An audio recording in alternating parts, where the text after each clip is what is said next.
Ladies and gentlemen, episode number 389 live. And together, we will continue to be the late night place to be, the most must-see show on Twitch TV, and the very best in fantasy wrestling excellence, bar none, period. We are the Archiverse TV. Welcome to Wednesday night. Welcome to the Archiverse Wrestle Wars. Tonight we officially begin the road to the next big stream preview of 2022. It is a very big stream preview for the Archiverse, for that matter. It is our second annual Halloween Havoc stream preview, and boy is it going to be an absolute fire show with three brands going to be represented. Everybody going toe-to-toe, head-to-head. It is going to be a battle over championship gold, bragging rights, and supremacy. But the road, too, is going to be a trip. It is going to be fueled with fiery feuds, raging rivalries, and we're going to have a whole lot of great matchups in between. Before we get to tonight's show, which is going to be absolute fiery thrill ride, if you will, 9 matches total. We got 5 titles on the line, and it is going to be a smoking hot evening. Before we get there, though, we have, of course, the dirt sheets to get to. We have some guest hosts who are already ready to rock and roll. They bombarded me tonight. It was crazy. The party started early. From Team Boss Apollo, Glenola, and, of course, One Woozy TV, we have the great Glenola, Boss, and Wooz on episode number 389. Welcome in, guys. Howdy. 389. Only 11 away from the big 4 dub. Wow. 400 episodes. Lines are already open, Archer. Oh, Jesus Christ. You gambling fiends. We have only been live for like 2 minutes, I think. Betting lines are already fully open, you savage. So it's going to be an interesting couple of months, right? Because we have, again, our next big stream preview is, for me, special because it's one of the 3 stream previews that stood the test of time that we still utilize and will utilize going forward, of course. We, of course, had the second annual Bash at the Beach stream preview in June. We kept that very quiet, low-key. We didn't really say much about it. Now we're heading into the second annual Halloween Havoc stream preview. And then, of course, in between, we are actually going to have a YTD Academy stream preview over in the Shark Tank on YouTube. And then in December, our final stream preview of the year is going to be our second annual Slammiversary stream preview. And Slammiversary is, of course, the stream preview we resurrected and we utilize as the Archiverse version of a WrestleMania. So it's going to be an interesting next few months. There's going to be a lot of exciting action, storylines, character builds, and angles. It's going to be a lot of fun. And we're going to start that road tonight with the road to the second annual Halloween Havoc stream preview. So I know, Glenola, you've been around for the entirety. This will be literally your second Halloween Havoc and your second Slammiversary experience. Tell me, what do you remember from the first Halloween Havoc experience and the first Slammiversary experience? I'll be honest, I don't remember a lot of them right off the top of my head. That is a ghastly answer. Yeah, I'll be honest, but I need better guest hosts. They were definitely fire. They were definitely fun. Well, we know this, yeah. No, I didn't know if you had any moments that you could remember. Like, you don't have to remember the whole thing. I didn't know if there's any specific moments you could remember. Because I remember that I believe Severn and Simmons had a match at Halloween Havoc, I believe. I wonder if that was when the match happened. Because we can. That's one problem we have. I know we can never remember. When I know that happened. But that would have been a pay-per-view quality match. It would have been, yeah, for sure. I think I came in on episode 200 and something. I came in. You came in the 200s? Yep. Yeah, I was in before episode 100. Oh, yes. I just can't remember what episode for sure. Yep, for sure. Then when I first came in, I said I was the Johnny King, and then when Woozy,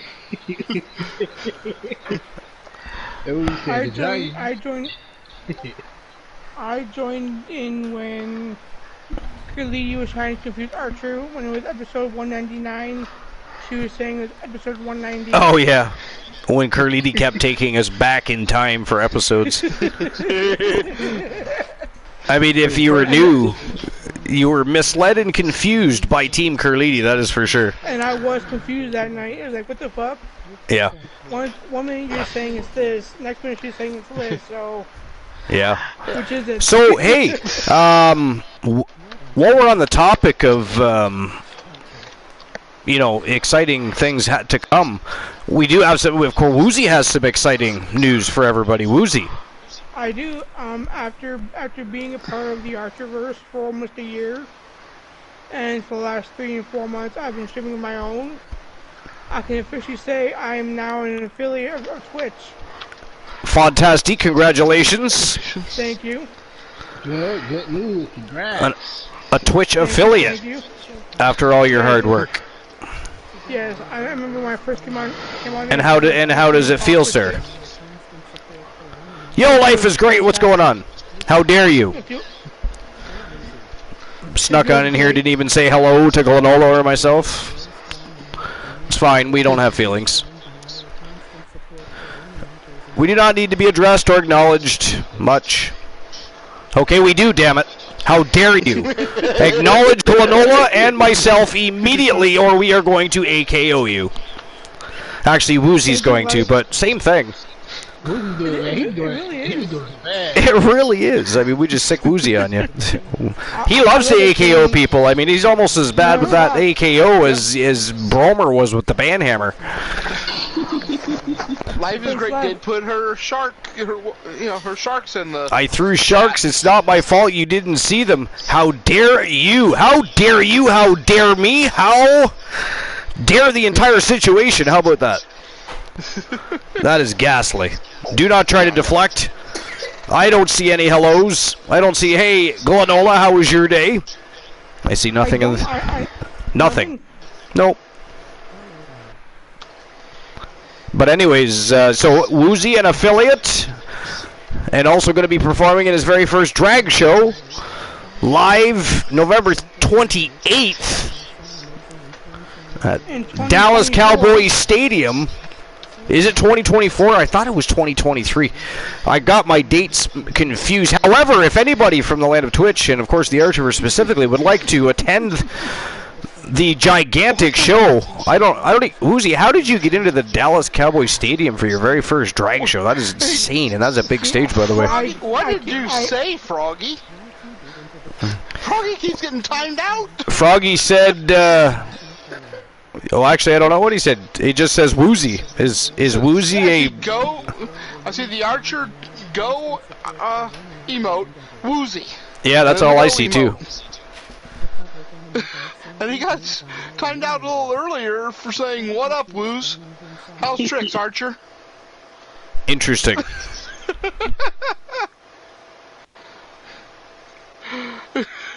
All right, so anyways. A lot of hard work paid off. Leo the King says the Public Enemy got some good news on our new members.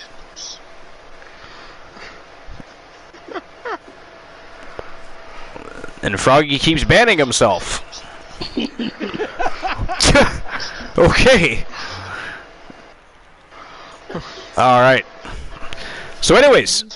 What else is going on? So Woozy got affiliate. Anything happen in the daily life of the great Glanola today that was interesting? Or upcoming? Really. Upcoming? Anything upcoming we should know about? Are you as well going to be dressing in drag and perhaps joining Woozy on stage? I mean, I could see a tango between you and Woozy turning out very well. Nobody wants to see that. Nobody wants to see that. No, nobody does want to see that. Fine, Boss will dance with you. It's fine. No, Leo the King, if you to actually do the claiming. It's in the rewards. Yep. I'm trying to remember which one it is. Claim a Superstar. Yeah, there's Claim a Superstar. There's 1 and 2. Yeah. And then if you look on Discord, there's a list of them. And the ones that are claimed are marked. They'll have an X by them. Well, no, not an X. It's got a check mark. Or check mark, sorry.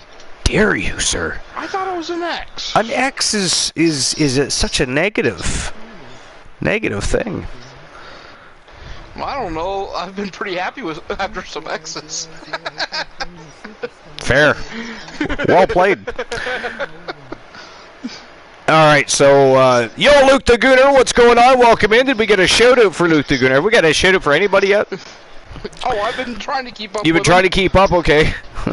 Luke the Gooner in the house. Welcome on in to episode number 389, Luke. Yes, welcome in. No, Luke. I am your father. That's what she said. I don't believe it, though. We don't look alike. I'm sorry. YTD Shadows in the house. And by the way, our new streamer teams, if anybody's been paying attention today, we did have 2 brand new streamer teams joining the ranks. We, of course, had Shadows and Outcast Gameplays, both joining the streamer teams, both clients.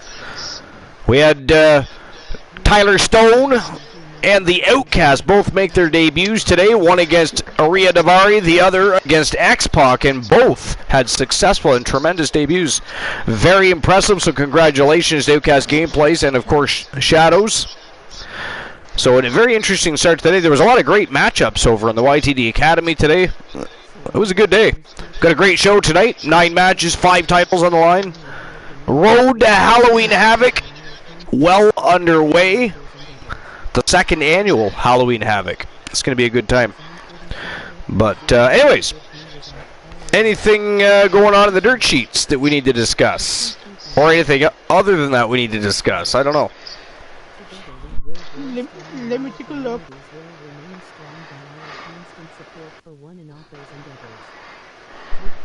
Is that a new? I'm pulling it up. My phone is being slow. I should ban it. You should ban your phone? Yeah, oh wait, you already did, Archer.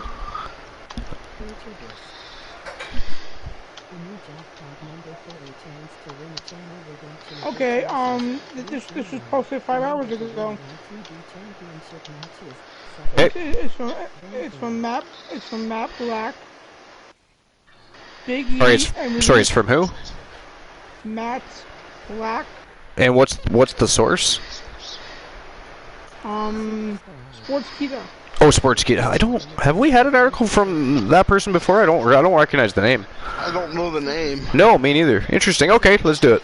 Let's go. Maybe he's... It's Big E and released superstars set to reunite next week on WWE programming. That's interesting. Indeed. Go ahead. Just said indeed. Yes.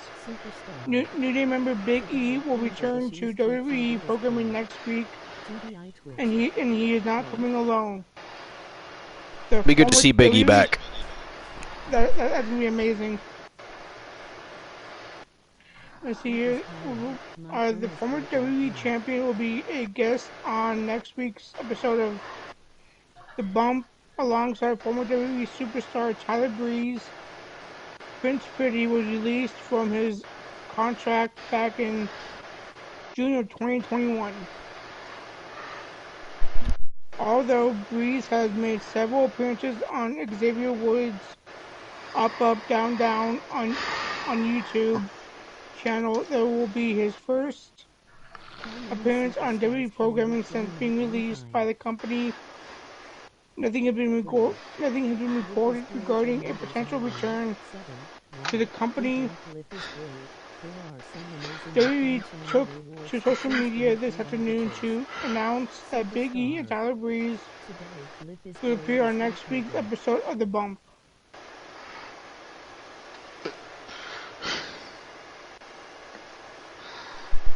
So pretty much if we're going to The Bump, that's it.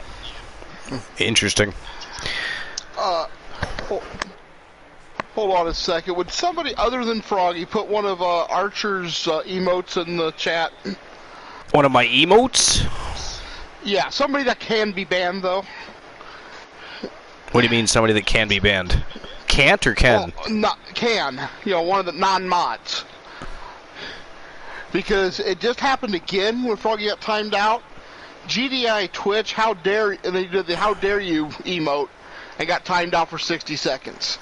Interesting. It doesn't. Stream Elements apparently does not like Froggy Mothlegs tonight. There it is. No, it's Life is Great. Just put the Ghastly.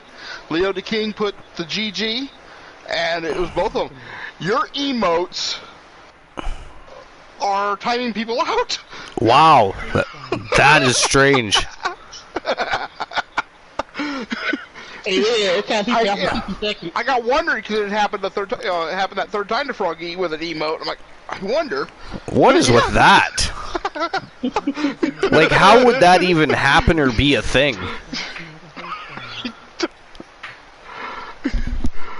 Okay, they just put Life is Great. Just said Archer's emotes are banned and just got a timeout.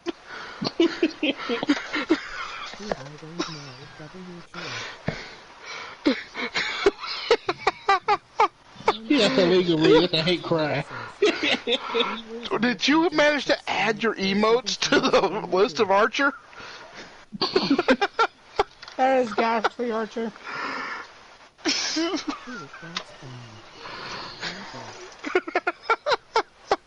And the name Archer and...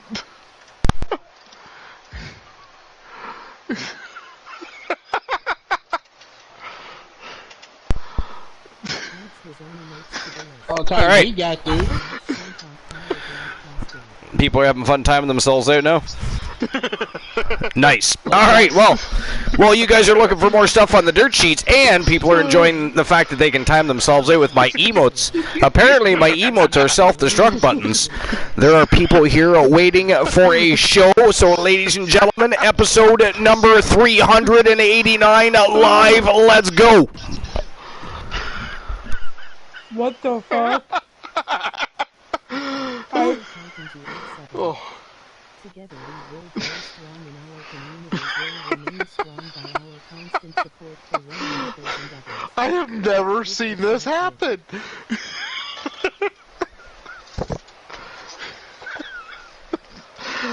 Though I will say I've heard Twitch has been having a lot of weird things today.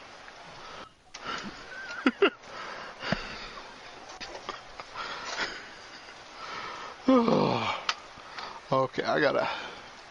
Whoop, wrong spot, I think. And here we go. Episode number 389 live. The road to Halloween Havoc officially begins right now. And we're going to get the first match of the show underway in a moment. I'll get the betting lines open. The Great Glenola, of course, opened the betting lines very early into the show. Actually, the first few seconds we even went live, he opened all of the betting lines. So they are good to go. I'm going to go ahead and get the betting lines open for the first match in just a few moments. And in the meantime, does anybody have anything new from the dirt sheets? I do, WWE, NXT. Okay, that's not the one I wanted. Let's see here, it says Michael Cole allegedly received fines for saying 3 letters on WWE TV. He got fined? Yeah. Nice. What did he say? According to former WWE writer Brian Gewirtz, Michael Cole's tendency to repeatedly say the same word led him to receiving fines from Vince McMahon. Cole joined WWE in 1997 as an interviewer and soon became one of the company's lead play-by-play commentators. The 53-year-old WWE's vice president of announcing was also commentates on SmackDown and premium live events. Interesting. Wirtz wrote about Cole in his book. This is one volume 2, Tales from the Former One-Time 7th Powerful Person in WWE. He received how McMahon picked up on the commentators' habit of saying the word now during matches. The word now? The word now. Now. N-O-W. N-O-W rhymes with cow, sow, how, How. wow. Like, holy shit. That's interesting. So, does it say how much he was fined for said word? No. Wow, ghastly. All right, so before we get any further into that discussion, the first match of the night, betting lines are open. It is the former Archerverse World Tag Team Champions, the Primetime Players from Team Almighty Exotic, JR Jack and the Great Champ Jackson taking on the British Bulldogs. Who do you guys got winning the match? Who's walking out with the W? Take your sides. Take a stand. Bet your entire lives away on the matchup. But either way, pick a side. Who you gonna stand with? The Primetime Players, the former champions, or the British Bulldogs, who are still seeking championship gold? Woozy, who do you got? I'm going with the British Bulldogs. You're going with the Bulldogs? Glenola is MIA. How about you, boss? Prime time. Oh, yeah, well, I figured you might go with the Primetime Players because I know that Demon Razor and Bishop B. White and Eddie DiTerra, they all have issues with the Primetime Players, so they'd like to see them be victorious and utilize them as a stepping stone back into the championship title picture. I see where you're going here. It's fiendish, but I like it. What about you, Archer? How dare you put me on the spot? That is ghastly. I will. You know what? I'm gonna side with Boss Apollo on this one. I'm gonna go with the Primetime Players, former champions, looking to get back into the game, into the title picture. I think they pick up the W here.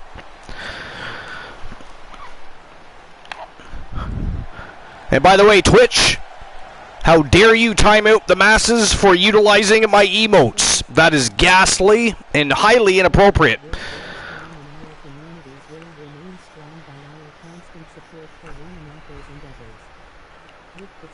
Look who's here!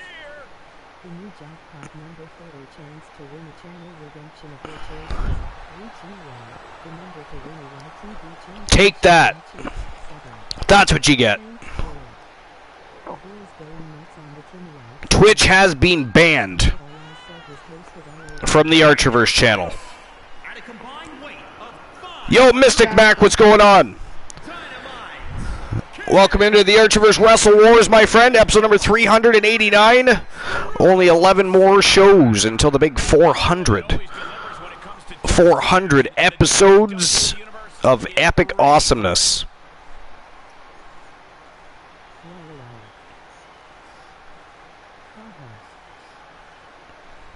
What about you, Archer? Did you find anything on the dirt sheets? I found a few things on the dirt sheets that were interesting. Let me just pop it back open here. I just have to find the article I was looking at. You guys already covered the Tyler Breeze situation. Did you guys see that there's a former New Japan Pro Wrestling star possibly working with WWE? This is... I did not see that. You did not? No? So this is posted about 6 hours ago and published by Mark Middleton for WrestlingHeadlines.com. Says there's new speculation on former New Japan Pro Wrestling star Carl Fredericks possibly working with WWE. A new report from PW Insider notes that Fredericks was seen at the WWE Performance Center in Orlando, Florida. Fredericks made headlines back in the summer when his New Japan Pro Wrestling contract expired on August 1st. After taking to Twitter back in June to express his frustration over being left out of the G1 Climax, Fredericks confirmed his departure in early August and said there was disappointment in the end of his New Japan Pro Wrestling chapter, but he is grateful for the 4 years with the company. Fredericks began wrestling in 2015 but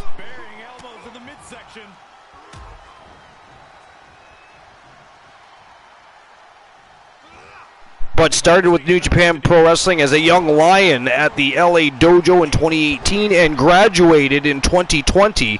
He won the Young Lion Cup in 2019. Fredericks' last New Japan Pro Wrestling match was in May, but he has worked for a few promotions since then. There is no word yet on exactly why Fredericks was at the WWE Performance Center, but we will keep you updated. Interesting. Extremely. You see anything else? Boss, you got anything going on? I already seen that on there. I already seen that on there. Let me see here. Let me see if I can see. He avoids the damage. Sharp elbows to the body, looking to fight his way out. Well, while Boss is looking, I see. Now this is from yesterday. I can't remember if any of us covered it, but apparently there's big changes to WWE NXT Halloween Havoc. Another Mark Middleton from WrestlingHeadlines.com says the main event of WWE NXT Halloween Havoc will now be a triple threat.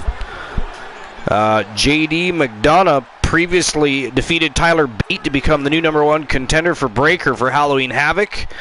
The post-match segment saw Ilya Dragunov make his surprise return for a face-off with McDonough and Breakker. So tonight's NXT show opened with Dragunov cutting a promo on how he's back at NXT to beat another unbeatable machine in Breakker and claim gold once again. McDonough interrupted and threatened to end Dragunov's career this time. Breakker then interrupted and did some Steiner match, then proposed a triple threat for the title. Interrupted and did some Steiner match. Okay. That's crazy. Okay, I found something. Oh, not done quite yet. I just Dragunov, McDonough, and Breakker then faced off in the middle of the ring. Breakker said he will then. What is going on here? What is going on? Michelangelo is What the hell? Michelangelo is interfering on behalf of the British Bulldogs. Wow. Okay. Now I've seen everything for the day. I mean, I have no idea the connection between the Turtles and the Bulldogs, but that is hilarious.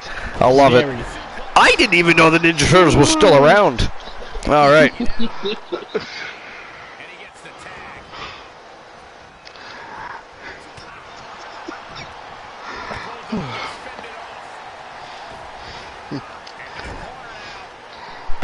He didn't win the match even though he wasn't in it, so you haven't seen everything today. That's true. All right, anyways, so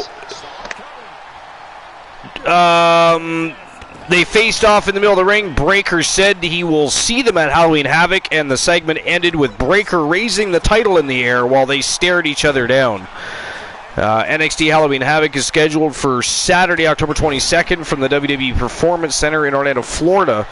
It will air live on Peacock and the WWE Network. Below is the current, well, you won't see the current announce card, so I don't even need to read that part. So,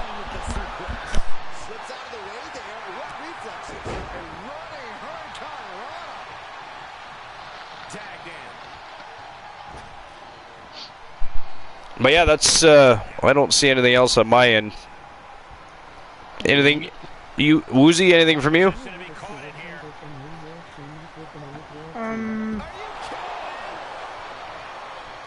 Let's see here. We know about Miro. Oh, yes, we do.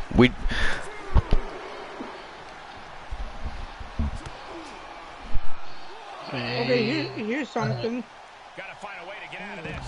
This is from Wrestling News. And this is by Paul Davis. 3 WWE NXT stars indefinitely suspended.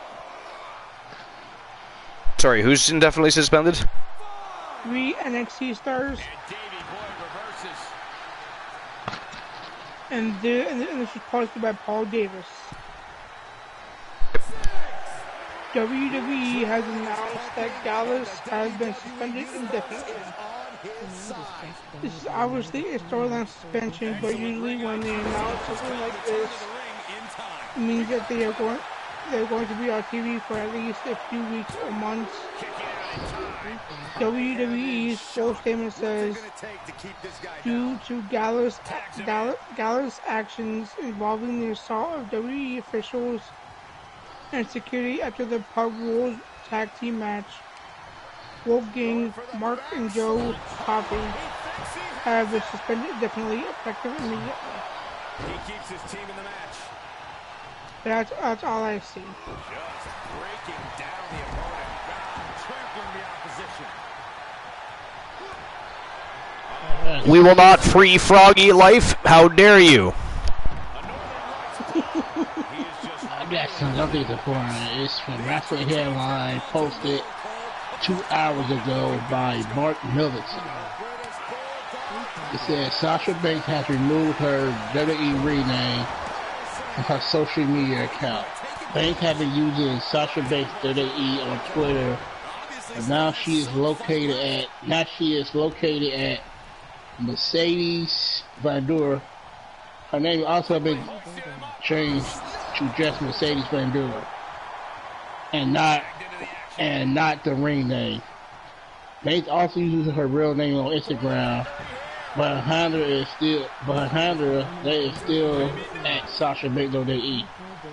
Banks and Naomi have been away from WWE since mid-May after walking out a Raw taping as they were unhappy with the direction. It had been reported that their WWE return was expected to happen under the new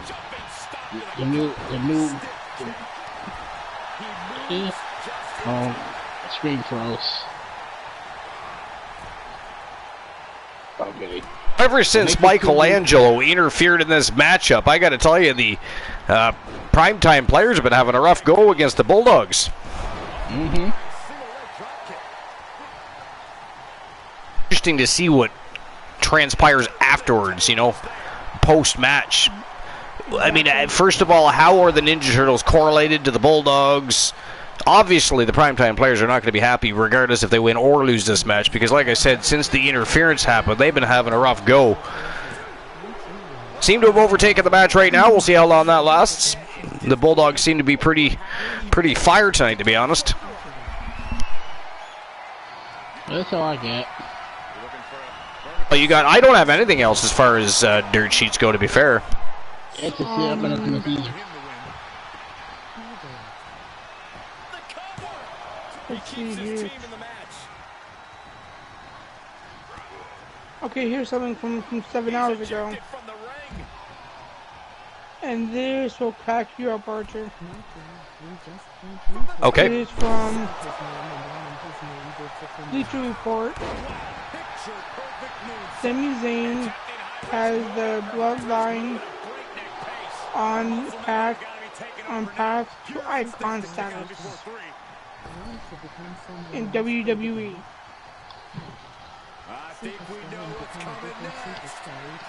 Of all people, Sami Zayn says the bloodline has been a dominant force on WWE television for a moment. For the moment, Reigns aligned himself with his cousins Jimmy and Jey Uso late in 2020. Yo, Misfit Cafe, thank you for the alert. Appreciate you stopping in. How you doing? Welcome to episode number 389.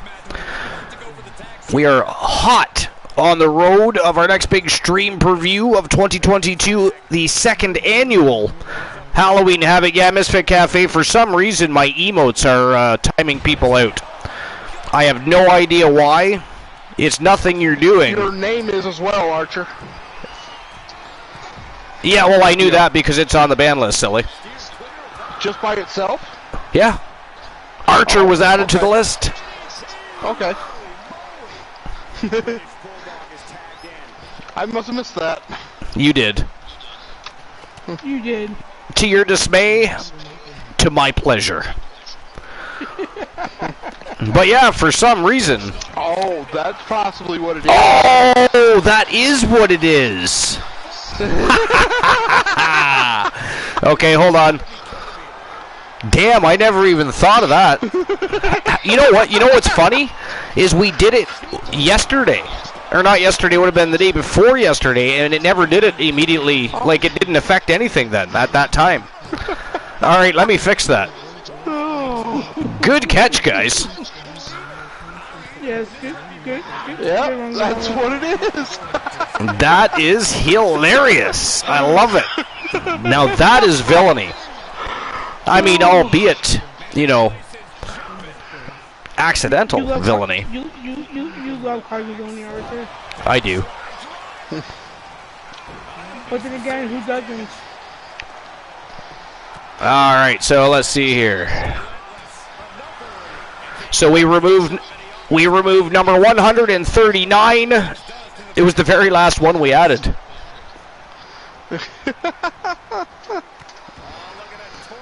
All right, there we go. Emote should work just fine now, and if it doesn't, refresh your screens. Oh, man. 10 for 10 top tier ability there. There you go, Froggy. You're good to go. Spam those emotes away. There you go.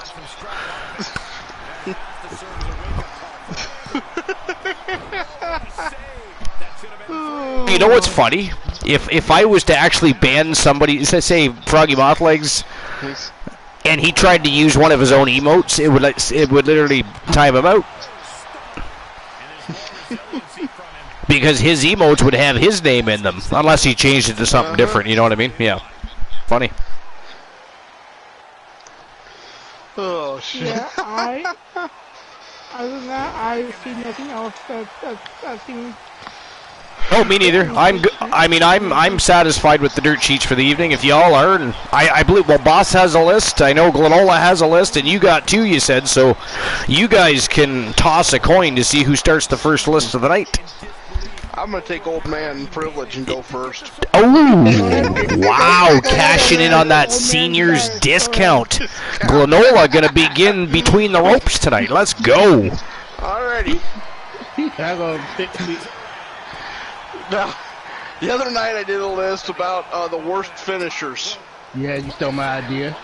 Yeah, and I do apologize for that, boss. I didn't realize that was hilarious. That was hilarious. Exact same list. Yeah, it was same. Yeah, it's not like it was separate lists of the same topic. It was literally the exact same list. Same list.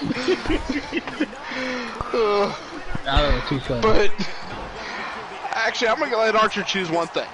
Do you want one to tear apart really badly, or just a little bit? Let's go with tear apart for fun to start the show. And I gotta tell you, good God, what a tag team matchup we have going on here to set the tone for the evening. This is a wild, wild matchup. Have you guys been watching this match at all? Yes, yeah. Wow. So, this one is going to be the one you can just rip apart. You're going to have so much fun ripping this apart. Yeah, let's do it. Let's go. This is from Babbletop.com. I like the name. Written by Anandita Bhatia. Dated May 20th, Anandita Bhatia. Anandita Bhatia. Sorry. The top 10 most creative finishers in WWE history. People's elbow is on. He is being added to the list, just so you know ahead of time. Okay. Now, I'm going to read a piece of the little blurb at the beginning on, where they're talking about finishers. I think it's just, where's that? These professional wrestlers devise their own signature moves to defeat their opponents and win the matches. Oh, and there we have it. That is it. That is all for the first match of the night. The winners of the match, the Prime Time Players. Congratulations to Team Almighty Exotic, the great Champ Jackson, and of course JR Jack. Huge victory over the British Bulldogs. Congratulations.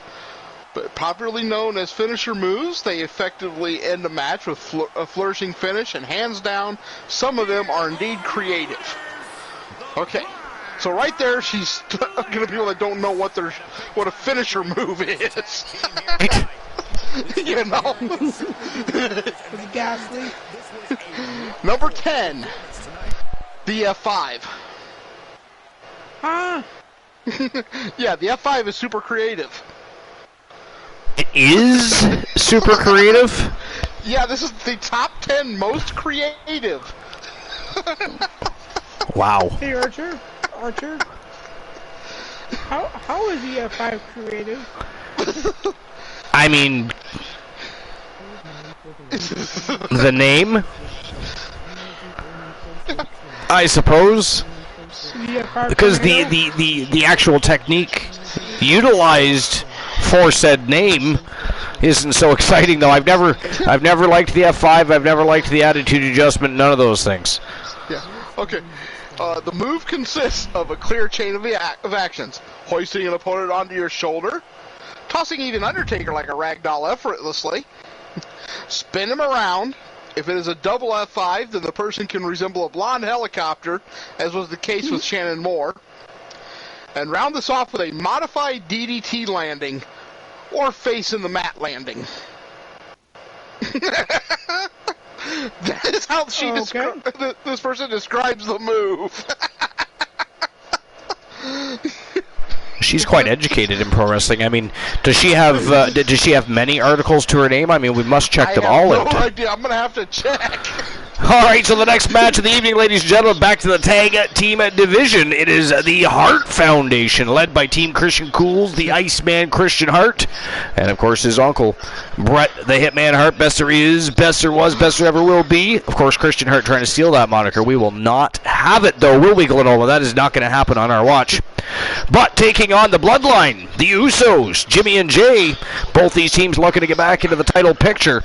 Of course, if you guys were watching earlier today, the Hart Foundation actually lost their YTD Academy Tag Team Championships. It was a great matchup, but so they're coming in, a little less than as full of hype as they were, or would have been had they held those titles. So it'd be interesting to see where their heads had after losing those titles coming into the match. But I'm opening the betting lines right now. You'll have 5 minutes to make your bets. Guys, who do you think walks out with the W here? Is it going to be the Hart Foundation or the Bloodline? Hart Foundation. Hart Foundation. I hate to do it. I have to go with the Bloodline because Christian Hart taught me not to support him the other night. Oh, yeah. And match I got wrong. You know what? What we should be betting on is what acts of craziness and ridiculousness can possibly have. I mean, we've already had Michelangelo apparently stick up for the British Bulldogs. Didn't work out too well. I mean, in the end, primetime players recuperated from their, act of interference. Michelangelo. If anything, I would have figured Raphael, Donatello. I don't know. That said, I didn't even know the Ninja Turtles were still around, much less going to be, at tonight's show interfering on behalf of the British Bulldogs, which is very strange. Again, I want to know what the correlation is there. But anyways, what else can possibly happen here? Maybe. Oh, hey. You know what? I know what it is. I got it. War is not scheduled for a match. He will interfere and take out the Hart Foundation all by himself and claim the victory to his own record books. That's it. There you go. That's got to be it, right? I mean, I can't. I guess. Well, I mean, there's no Hell in a Cell match, so Archer's not going to mysteriously walk off the top of the cell. There's no Royal Rumble, so we're not going to have anybody entering at 30 and going out in 30 seconds. I mean, what could top any of that? It would have to be something huge, I don't know. But we do have Christian Hart in this match, so it could still be a 30-second match. Could you imagine? I would literally shit my pants for fun and take pictures just to see that happen. But anyways, all right, here we go. Next match of the night, the Hart Foundation versus the Bloodline. Let's go. But in all honesty, I think the Hart Foundation is going to pull it off. I'm going with the Hurt Foundation here. I am not siding with the Usos, those traitorous little bastards. Are they related to you, by the way? Are they related to you? Keep interfering. I mean, the coalition was done with the bloodline. What is this interfering in their matches crap? It was over, done with. Kaput. Finito. No more. Pod matchup. Would another on the tear apart make you feel a little bit better, Archer? They would make me feel much better because I'm about to ban somebody. Okay, number 9. I love the move, but creative, I don't know. Jimmy, Superfly Snookers, Superfly Splash. No, I was just thinking to myself, if I was going to create a move for myself, I think I would just throw my hands in the air and my feet back and just fly off the top of something and fall, sternum first onto somebody's chest. That, I mean, or hey, if I wore a cape while I did that, it might, make the entertainment value of said maneuver a little more entertaining. I'll put a giant A on my chest. I love Superfly, and I'll tell you what, him doing the splash off. Oh, he does it better. Yeah. Oh, yeah. All time. But B-U-T. Bata.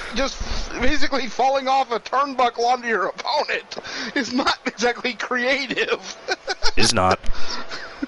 It is not, no. Oh, to sum it up, that one is ghastly too. All right, number 8. Hate the wrestler. It ain't even his own creation. Actually, they do mention that he got the moves from somebody else, so I'll give him credit for that. BM Punk's GTS, or Go to Sleep. Yeah, I knew a long time ago that wasn't his move. Yeah, but I knew where he got. I don't know. I guess for Kenta that might have been a bit creative. I was thinking that. But top 10 most creative, I can't put that on this list. Yeah. No. Yo, what's going on here? Oh, what is Archer? What? Why is Archer helping out the Hurt Foundation? What? Oh, there's the Usos. Why? That is ghastly.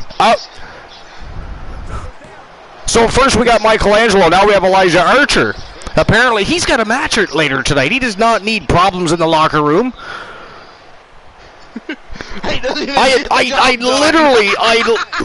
I literally just said the Usos kept interfering in their fucking match, and what does Archer do? He goes and interferes in theirs. That is not funny. That is not funny. And by the way, not helpful. That is not helpful. Does not help the coalition's case at all whatsoever. Nada. Way to go, Archer, you idiot. Okay. Next one's really gonna get tore up. Oh, Not just for the name, but something that's written in the discussion. Undertaker's Tombstone Pile Driver. Yeah. And you get down here, and one of the things they say, this move was solely created for Undertaker, and nobody else is allowed to use it.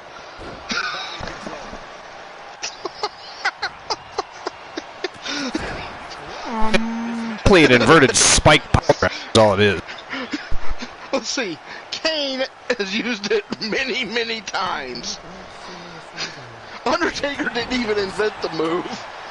Actually, a lot of people have used that. Dynamite Kid used the tombstone powder. He didn't call it that. I think credited with it. He didn't call it that, but he utilized it. Because we had that on a list just, a week or two back. Oh, okay. Nobody else is allowed to use it. Only Kane, who plays his brother as part of the Brothers Destruction, is allowed. So doesn't that just right there say somebody's allowed to use it?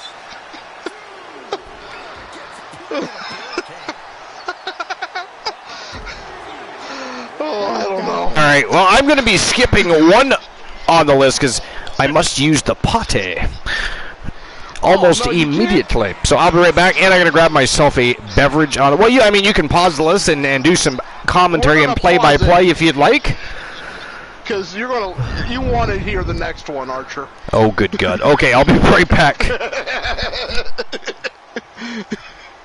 You know, what are you doing to him? I didn't think the list was going to be this bad. It's the most creative moves. Or, finishers. Are you trying to get him to lose his fucking mind tonight? Is that what you're trying to fucking do? 'Cause it's working.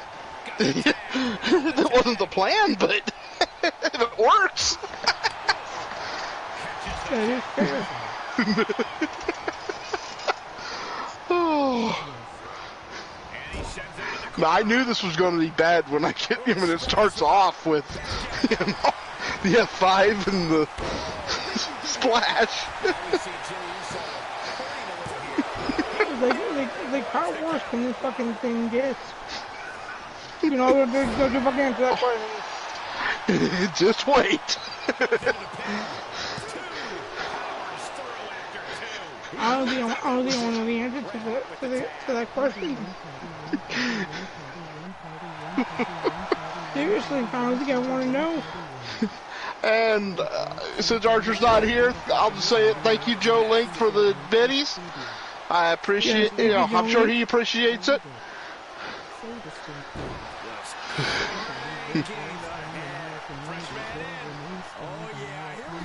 And yeah, I do hope everybody's having an awesome night. Yeah, I'm watching the broadcast on my laptop. Oh, that's great. I'm trying to get back into mod mode. Yeah.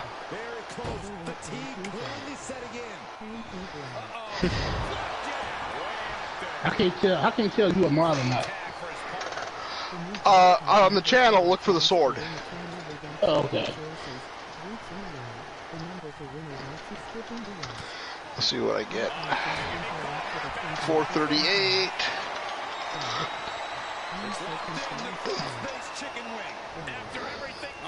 And 531. And what are the numbers?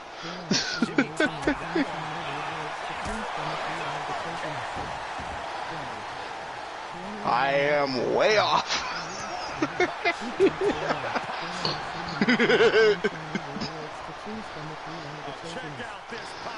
I want to see who I am today.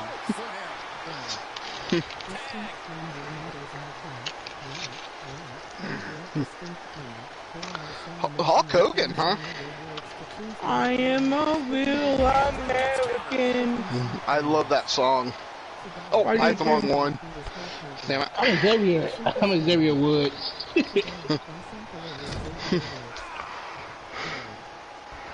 Oh yeah. Oh yeah. I am the dead man. Oh, you lucky. Speaking of, You lucky. You want to trade? Nope. I have returned, and my God, this matchup is still going strong, eh? Man, so far, the tag team division is lighting up the road to Halloween Havoc so far. My God. Anyways, where were we? Alrighty. Well, so as you know, Woozy is Hulk Hogan. Oh, I haven't done that yet today. How dare you be Hulk Hogan? Don't say mine. I'm a Thank you, DC, and by the way, DC, welcome in. Yep. Did we get a non-shout out for DC? Oh, I did a shout out for DC. And then I'm but I'm only the Undertaker. Nobody, just a phenom. You know. Yeah, I'm a Xavier Woods. Life is Great is also Hulk Hogan. Nice. All right. Hey, here you go, Archer. Number 6 on the list. I am Ric Flair. Yeah, baby. Woo! Jake the Snake Roberts DDT. Well, they can go straight to hell because the DDT is not a creative. Now, to be fair, the way he delivers it compared to everybody else, I guess, is different, and nobody has really since then replicated the way he does it. The way he's just able to drop you, and he just had the technique down so well, and it just looks so vicious. Titan G and Lil Joey Nightmare again. Nice. Lil Joey Nightmare. You know, I'm not saying anything against the move, especially Jake's version, because you all know I love Jake the Snake, and I think his DDT is one of the best ever done. Yeah. Mm-hmm. But the creative,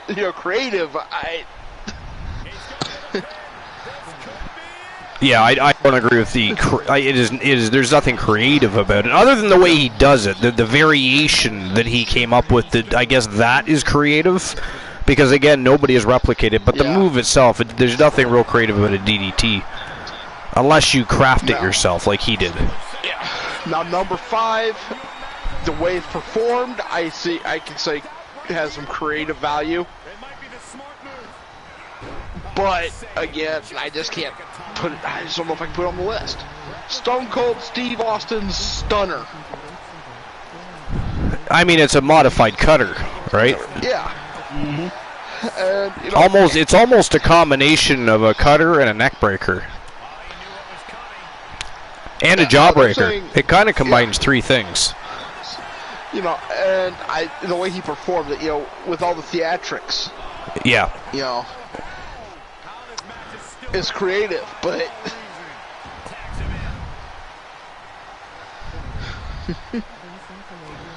so number 4,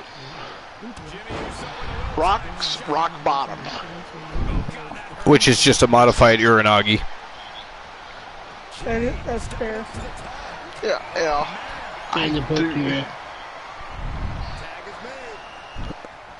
You know, I just can't.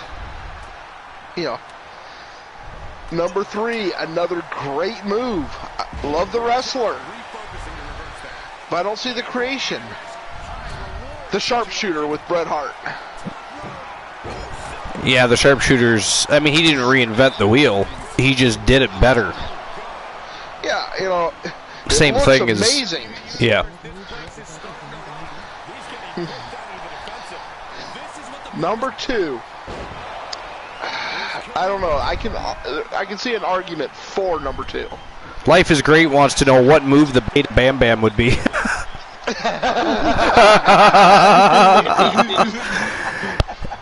The worm. The worm. Wow.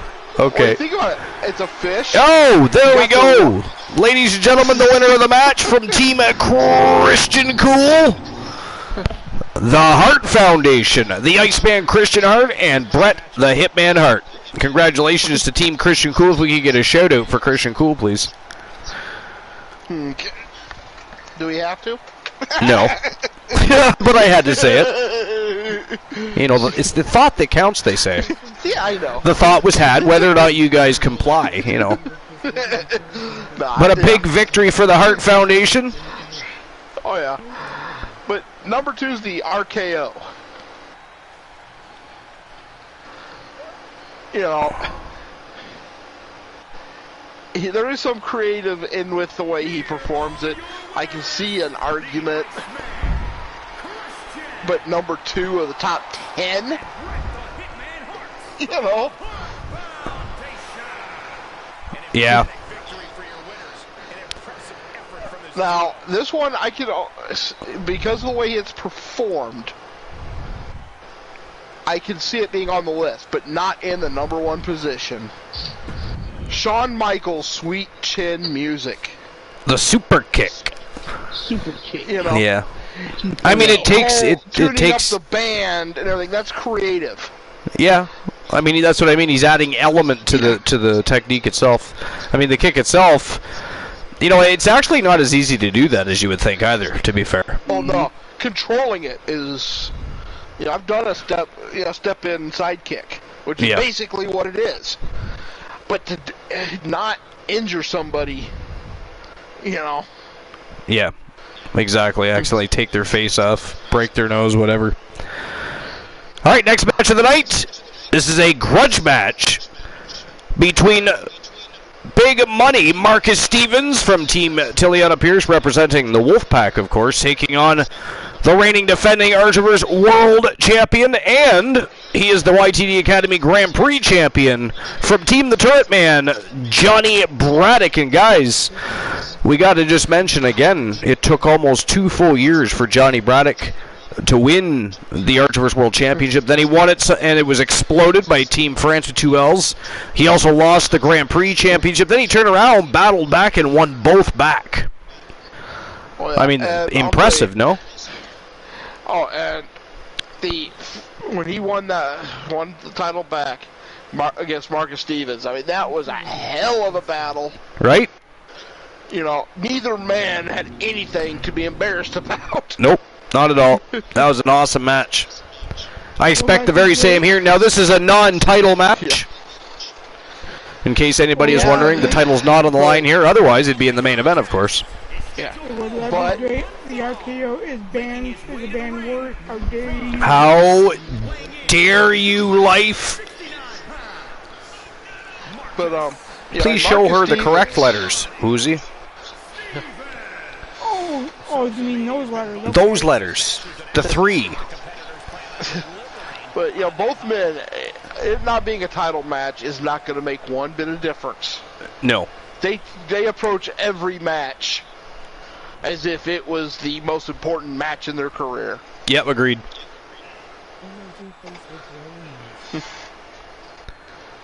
All right, here comes the reigning, defending, undisputed Archerverse World Champion from Team The Turret Man.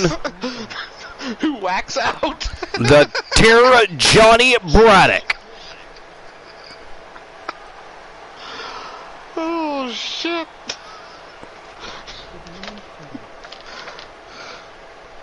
Sometimes you outdo yourself, Archer. Indeed. Representing Demolition from Kansas City, Kansas, weighing in at 279 pounds.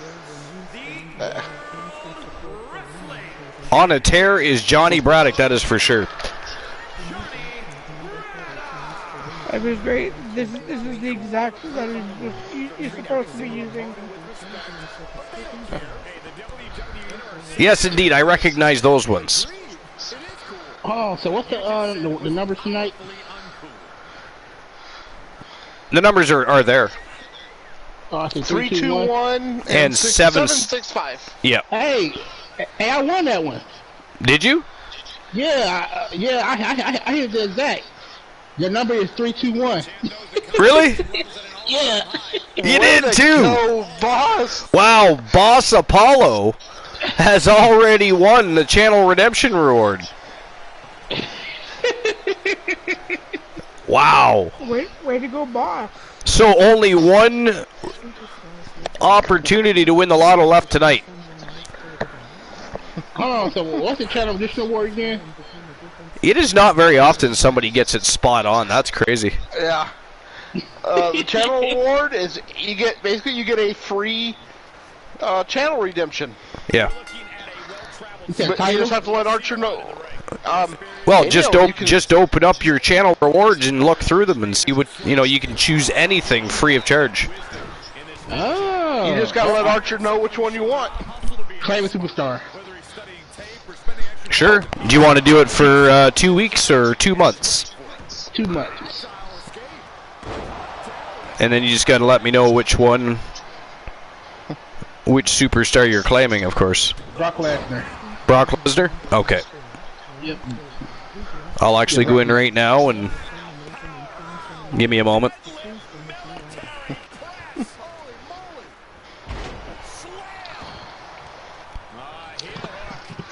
Oh, but yeah, that was that list that I knew Archer was just going to tear apart.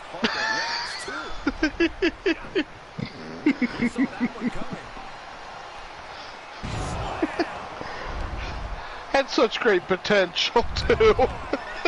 No idea. You know, what? The most creative finishers? You could have had stuff like the Canadian Destroyer on there. You know, Right. the end of days. You know. The public area. It was so many possible things you could have had on that list. All right, there we go, boss. Brock Lesnar has officially been claimed. Yep, and he is now officially a part of the public enemy. And while you're in there, Rhea been claimed as well tonight. Who was? Life is Great did Rhea. Rhea Ripley? Yeah. Okay. This guy should be ashamed of himself. So, I messaged you on Discord to let you know. So. Still seems a little early. Now who the hell is interfering? War. Wow. What the hell is War? Oh, because Mark is... Wait a minute. War is on Starrcade. War is... Why do we have...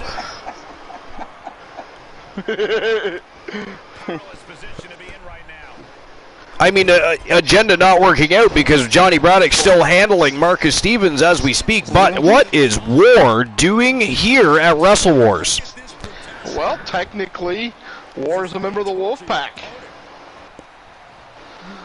Not Fair to point. Mention, you know, do you think security's going to stop him if he wants to be here?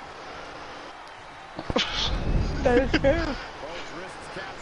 I mean, referees won't even deny him a win when he's on the match. So. Leo claimed Rhea Ripley. Sorry, who did what? Leo claimed he claimed Goldberg. For 2 weeks. Leo the King. Alright, I'm getting Rhea Ripley here first for Life is Great. How long did she claim It for? was the 2 months, I believe. Let me check that just to be sure.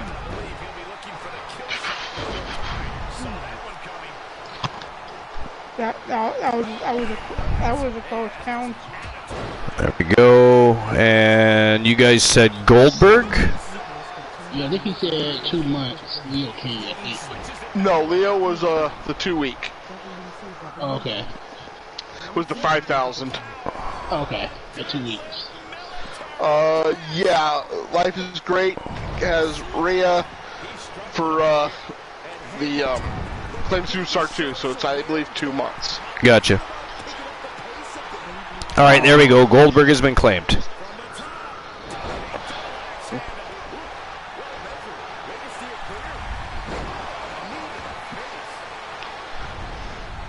And boss, you have a joke time redeem in there. Give me a joke time. I just closed that window. Y'all play. You got to. All right. I get it. Okay. Ooh, Dominator by big money. Okay.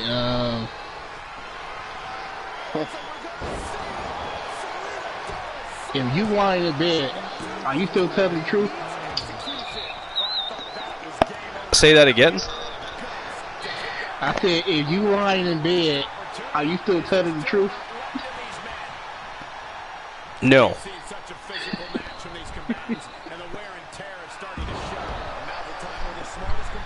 If your if your nose runs, why do your feet smell? Good God.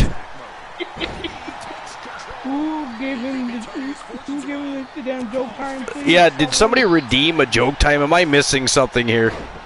Yeah, I'm gonna give me a joke time. Because whoever gave him the joke time, they need their damn money back. Yeah, I was gonna say they're probably looking for a refund right about now. Yeah, they is. Sorry. Okay, see. Yeah, that was alright. It was 5 boys. Okay, so the first boy came in. Oh, Big Money taps out Johnny Braddock in the grudge match. Wow, big a win for Big Money Marcus Stevens. Congratulations to Team Tiliana Pierce and the Wolfpack. Huge victory for Big Money. Wow, defeated the champion. I mean, good luck trying to keep him out of the title picture now. Marcus Stevens just waltzed right back into the World Championship title picture, guys. He did. I mean, I thought for sure. You know what, though? Credit where credit is due. Ward did a very good job of distracting Johnny Braddock throughout that match. Very good job. Wolfpack played their cards very well there. Very well. Well, job well done. Congratulations. Joe Link redeemed YTD Academy Championship up. Alexa versus the She-Fiend. And yo, Vincent. What's going on, my friend? With the sub. 11 months of subscribing for the Archerverse. Appreciate you, Vincent. Welcome on into episode number 389, my friend. What's new and exciting? And Boss Apollo, you also have a tree of knowledge around food as well. God damn it. We're doing good, Vincent. We're on the. We just literally began the road to the next big stream preview of 2022. Our second annual Halloween Havoc stream preview is next. Okay, let's see my tree. Okay, alright. Oh, you got a tree of knowledge of rotten fruit? Oh, yeah, I see it. Oh, this should be interesting. But anyways, Vincent, welcome in. Thank you for being here. Awesome to see you. Very interesting. So, when I was a kid, I moved with my granddad and my grandma when I was in the 6th grade. War looks like a damn animal. So, It really does. I stayed, okay, so I was in the basement, and one night, it was like at midnight, so I went to sleep. And as I was sleeping, I heard something call on my name. It was not Santa Claus. I don't know how to do my name. So, when I looked up, it was this dark figure. He had a hat on and a black coat on. I couldn't see his face. He was all black. And he was like, he would call my name. He said, come here. He kept calling my name. I'm like, how the hell you know my name? He knew so much about me. So what I did was I got my cover, covered my head up, and I just went to sleep. I couldn't go to sleep because every time I moved the cover up, he was still right there by the steps. So I couldn't run past the steps. I thought he was going to grab me. So I just got the cover myself up, and just prayed that one of my cousins would have came downstairs to come on the light. And eventually when they come on the light, the thing disappeared. And a couple years later, I told my grandma about it. My grandma told me that my mom saw the same thing when she was my age. And one day, like a couple weeks ago, I went to Facebook, and people were talking about this figure that they saw. And when everybody described it, it was the same damn thing I saw when I was a teenager. Strange. But I mean, fluidity alone tells me that this story is probably true, and or it was a nightmare you had. One of those two. It's either a true story or it is a nightmare. I would say you definitely believe it's true. But yes, believe it's true, yes. And it could be. I'm not, saying you imagined it. I'm saying,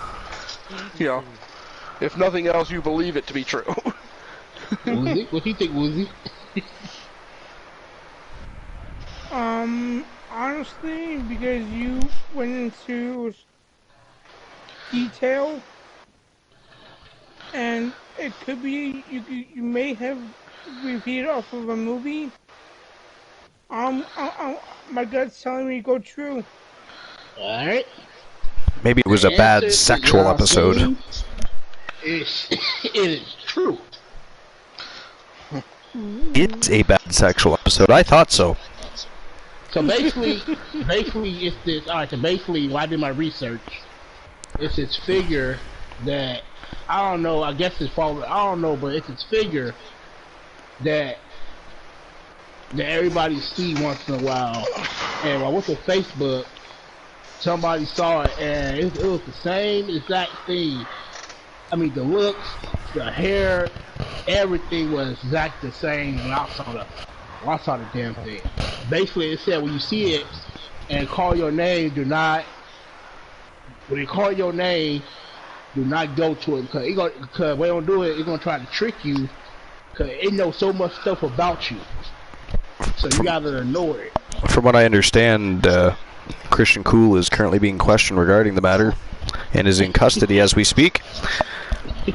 But betting lines are open. Next match of the night, Bishop B. White representing the Public Enemy taking on the Beast Incarnate, Brock Lesnar. What do you guys think is picking up the W? Betting lines are open. Take a stand, pick a side. Either way, it is go time. Let's go. I'm going Brock. Well, it don't matter because they both is now a part of Public Enemy, so it's Dressing a little flashier these days is the Public Enemy. Still look like savages though, dressed in really nice clothing. It's like they ripped off The Rock's wardrobe They could have.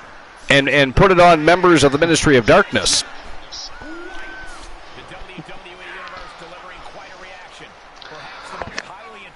Alrighty, I got a joke time on me now. Joke time. Joke time for Glenola. Let's go. First off, we can blame Joe Link for it. Before I do it though, Vince. Wait a minute, hold on. Gifted 5 subs. Just in case. What'd you say? Vincent gifted 5 subs. Good God, Vincent, you animal. Thank you very much for the 5 gifted subs. We appreciate that. That is amazingness. Look at that. Wow. We really, really appreciate that, Vincent. And he's done that 27 times, ladies and gentlemen. Has Vincent popped in like a demon in the shadows, popped out of nowhere, and just dropped subs all over the Archiverse. And we appreciate it big time. Thank you very much, Vincent. You are awesome. Look at that. Boss Apollo, SJ Comp, Distinct Cone, 1231, and Punisher have all received subs from Vincent. And I'm sure they all appreciate that, Vincent. I know we do. Woozy and... Well, Boss, you're on. I guess you can speak for yourself, Boss. Yep, I do appreciate it. I really do. Wow. What an honor. It's always an honor, you know. First of all and foremost, it's an honor that everybody shows up every single week, you know, gets together. We have this great community, and we watch a great show. We put on a great show together and enjoy the show every single week. But what an honor that is to have each and every one of you here all the time. But always an honor when somebody actually takes the time to subscribe or drop. Because I say that because they're spending their own hard-earned money, and we're in a time where money is not easy to come by. Life is presenting its own struggles at the moment, and when somebody takes the time to gift the Archiverse with a little bit of their hard-earned money, it's so much appreciated. Like I said, if anybody ever wonders if that makes a difference, like I said, last month you guys helped me pay a bill. This coming month you might help me pay another one. It really does. And it keeps my life a little more comfy and able to keep doing what we're doing, going strong and evolving and growing. So, Vincent, you, sir, are one of the heroes, the unsung heroes of the Archiverse, sir. Mm-hmm. All right. All right. Today, I asked my phone, Siri, why am I still single?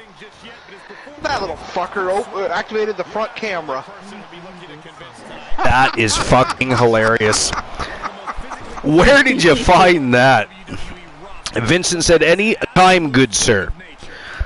Well, you are most definitely welcome to be here anytime, good sir. We appreciate you being here. We enjoy your company.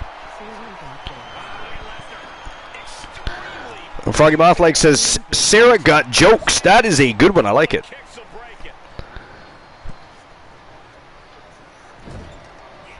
Froggy said Siri something.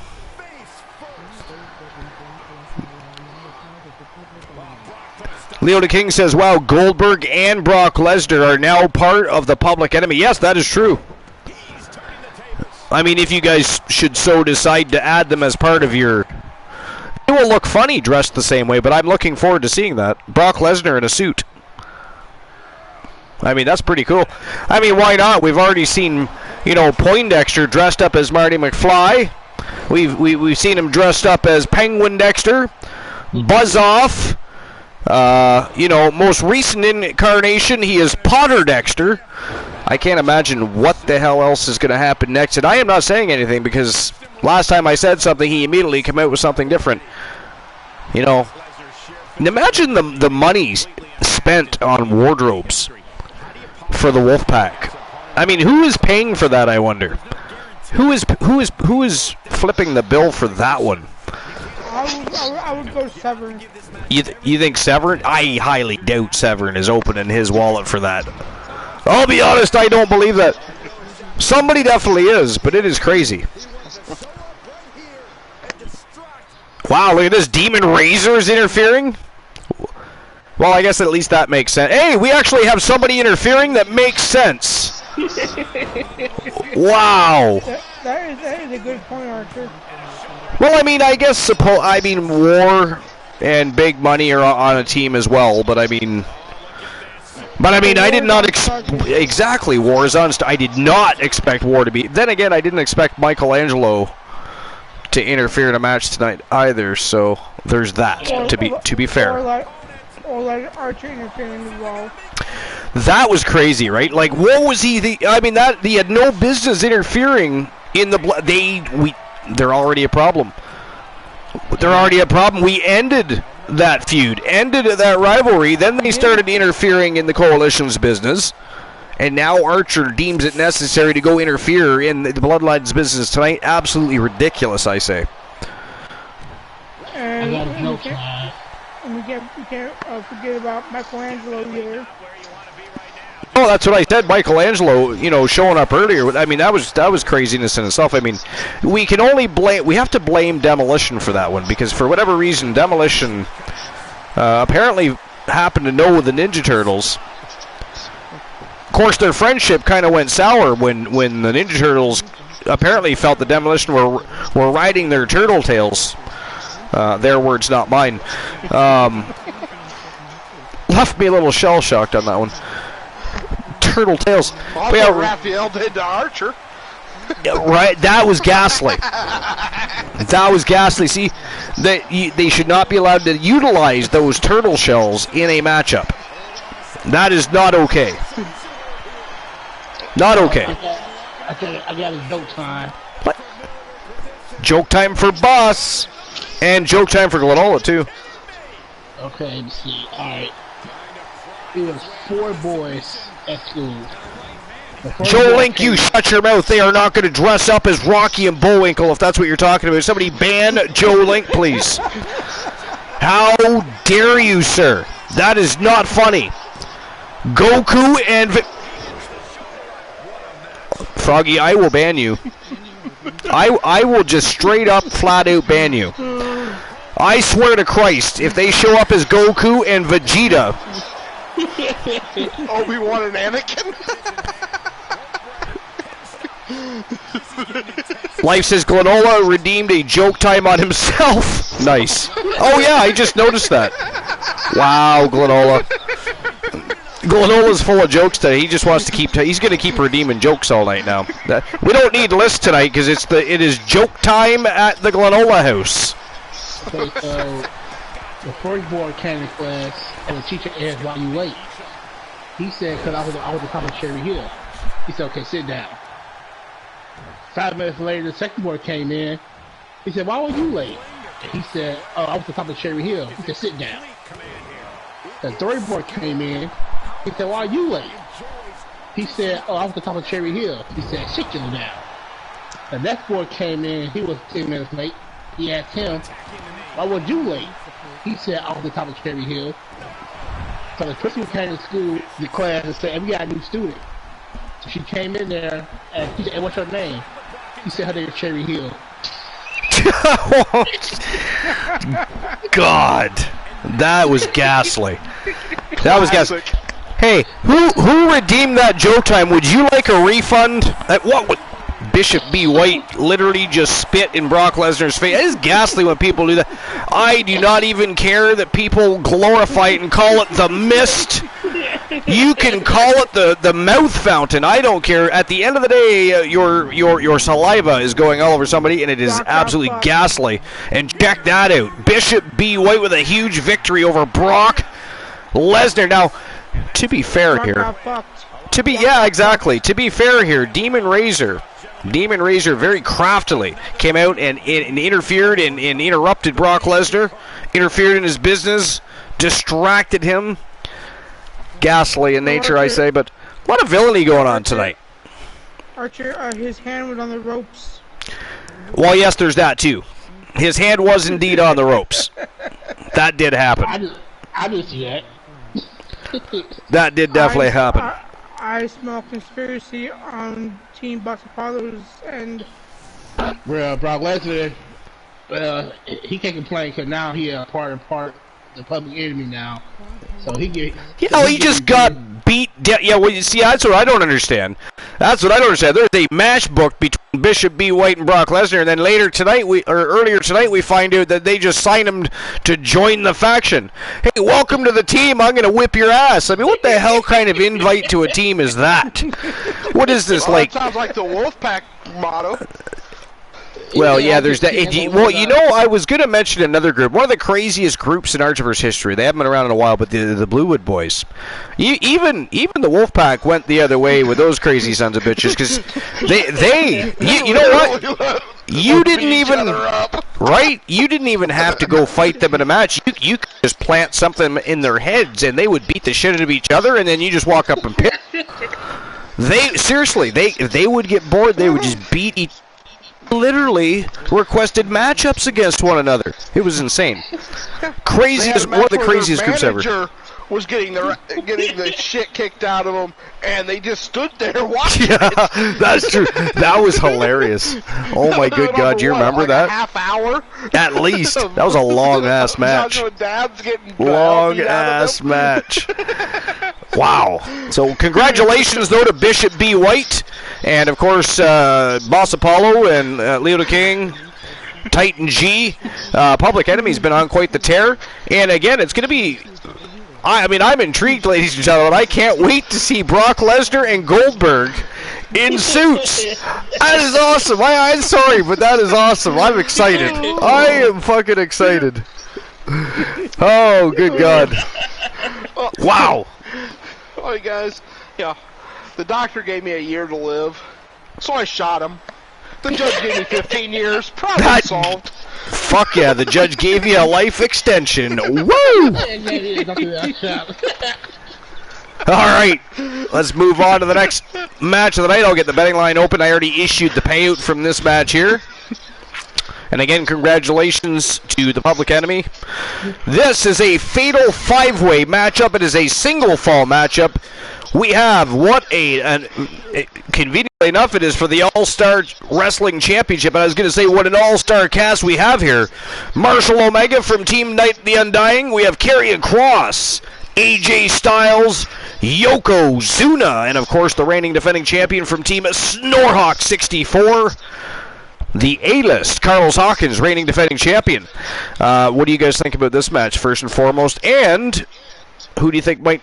do you think Carlos Hawkins can defend against these animals, or do you think we see a new champion? We got the European champion in there, YTD Academy European champion in the house tonight.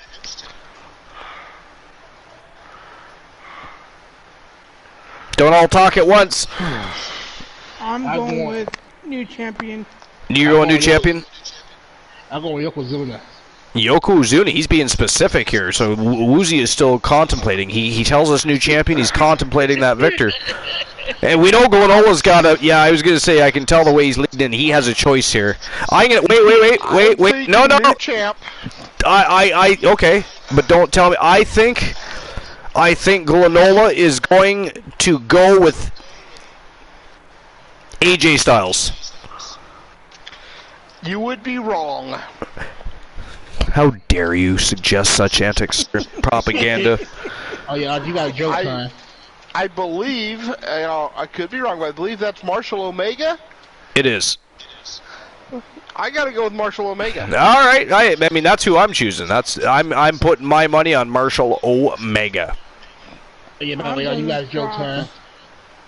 Who Actually, got one? There's 2 joke times on Archer. I got 2 joke times. Who did that? How dare they? Can we have bannings, please? Oh, Boss is one of them. Boss. Okay, hang on. Boss, I should ban you. No, I'll do one better. I'll do one better. Archie. And Joe Link is the other one. Joe Link. I am busy conducting business, and you're trying to have joke time. Ghastly. There's 3 on Archer.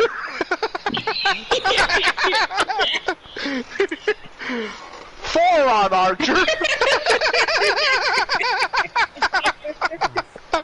Bunch of funny fuckers up in here tonight. How dare all of you? You got a 10 minutes of bliss. What? Did he do it to himself? He probably did. No, Woozy gave it to Boss. Oh wow. And that's like 15 minutes. 10 minutes of bliss is like 15 minutes, huh? Or no, one of them was changed. Well, let's I could have forgot to change the title. no, maybe it probably cut the cords because it wasn't. Oh yeah, it could be cut the cords, yeah. Because it had to be different. Yeah, that's what it was. Because I wanted to be different than 10 minutes of bliss. Because they were both 10 minutes and it was silly. Yeah. Yeah, 15. Yeah. All right, so the betting lines are open. Who do you guys think is walking out the All-Star Wrestling Champion? Pick a side, take a stand, gamble your lives away, but it is showtime and go time. Fatal 5, single fall matchup. Let's go. The boss will see you in 10 minutes. And later, King, you can go fish yourself.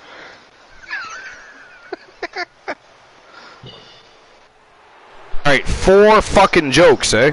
You bunch of funny fuckers. It is not funny. It's time for quiet. I gotta be quiet too for 10 minutes. What says you? I was telling Box it's time to be quiet for 10 minutes. Because I gotta be quiet too because it's fucking new to the game. Ah, yes. How dare you? There you go, Boss. Fuck you, Granola. Alright. Joke number 1. You bunch of comic relief, nut-hugging pricks. How do you open a banana? How do you open a banana?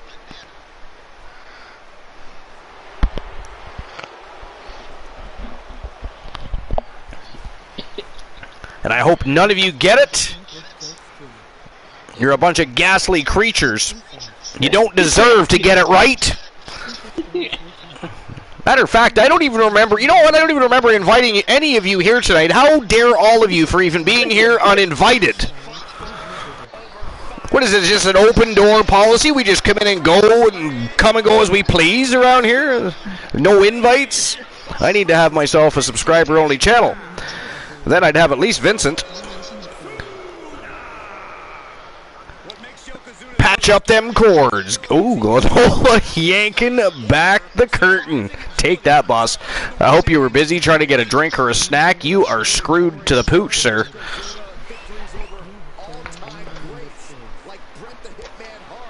He's going to pretend he doesn't... He's not acknowledging the fact that he did that, Glenola. He's ignoring the fact so he can take break time. I'm here. I'm still here. Or, like the great Glenola, from time to time, a lot less often these days, can't seem to utilize that mute button correctly. Glenola, I think, is the problem.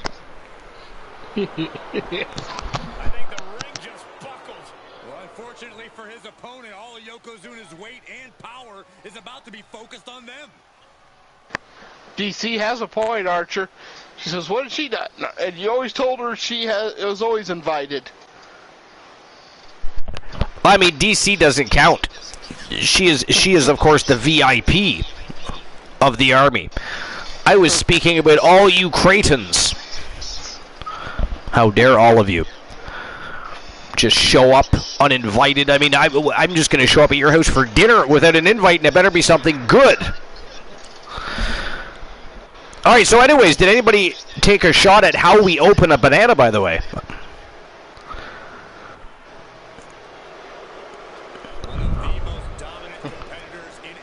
I don't think anybody, well, Froggy said with consent. With consent? No. You open a banana with a monkey. Oh, monkey. Oh.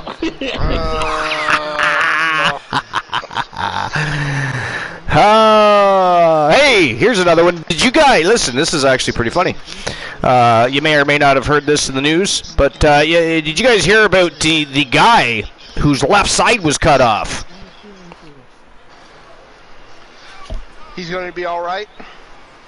Granola. Somebody ban granola, please.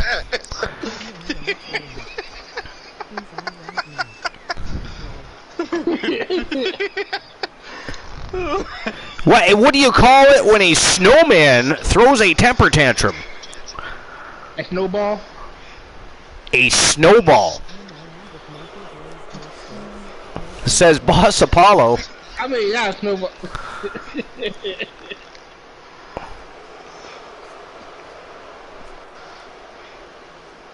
Snowball. That's what you said, yes. That was your guess. Don't you try to take that back now. We will not allow it. You said snowball. Snowball is your answer. This is not Who Wants to Be a Millionaire, motherfucker. There is no 50-50. There is no call a friend. There is absolutely no polling the audience either, so don't even get that through your head. How dare you for the thought. That's why I never could go on Who Wants to Be a Millionaire. You need a friend. All right. Well, I mean, once you get your cell phone turned back on, that makes that process a little easier. See, Joe Link says a snowstorm. Froggy Mouthlake says, I'm all out of maple glazed moose steaks. No food for Archer. Well, that's okay, because I've got maple bacon. We don't need moose steak. Moose steak is delicious, though. Moose is actually better than deer. A lot less fatty, too. You would think otherwise, though, wouldn't you? But they're actually a very muscular creature. Unlike a bear, which is very fatty and tough and actually not very good. It's not bad if you turn it into ground beef, like ground the bear meat up and flavor it. It's not bad then, but other than that, bear is a very... I just don't like bear. The jokes have been ignored. You know, I've been going through them. And by the way, granola. I was just going to give the answer, how dare you? I gave you plenty of chances. Why do we tell actors to break a leg?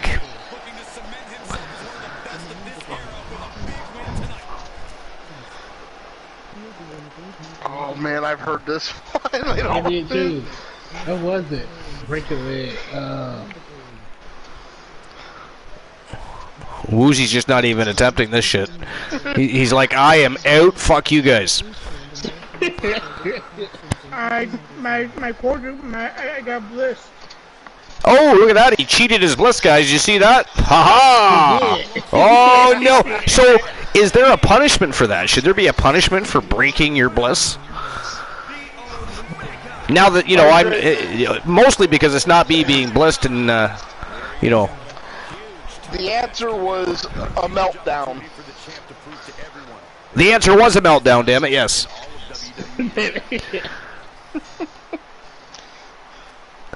But that's not the joke at hand. Marshall Omega, the reigning defending YTD Academy European champion.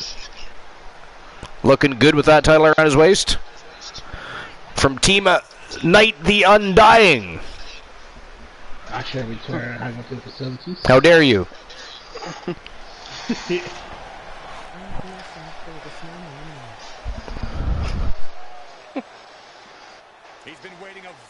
All right, so the answer why we tell actors to break a leg is because every play has a cast. That's right. Damn it. Now I owe one. Bad for the snowman cone. I owe one more joke. One more joke. So, what do you call a lazy kangaroo?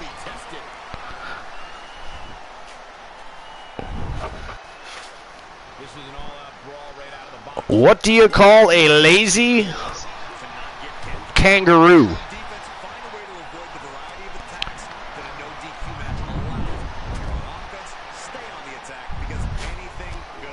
I have no idea. A pouch potato. And there we go. Hey, you ruined some of the good ones. It is not my fault, sir. That is the fourth joke, though. Fulfilled. I did my part. How dare you for not being satisfied enough with what I had to offer. Ghastly. I don't know if you heard about it, but Sony had looked into releasing a new game console to get everyone through the pandemic. They called it the Plague Station 5. Plague Station 5. It'd be funnier if they just said Plague Station, though. Because there's no 1, 2, 3, or 4. Therefore, Plague Station 5 is weird. But anyway.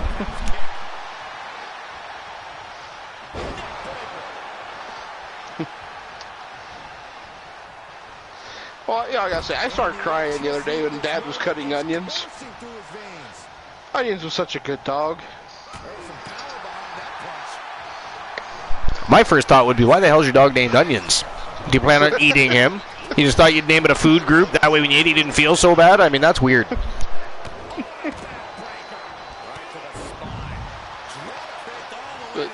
yeah, the other day I was digging in my garden and found a chest full of gold coins. I was going to run in and tell my wife about it, but then I remembered why I was digging in the garden. Ow.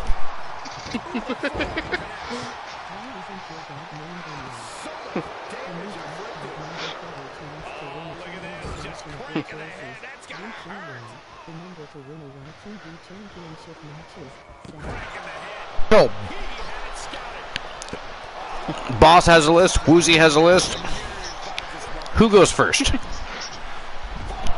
Well, Woozy's bliss and Boss has stepped away. But Woozy already cheated and broke his bliss. Does it even still count? He had to start over. Not the punishment? Did you guys decide that? I missed that. No, just. By the way, has anybody come close to the 765 yet?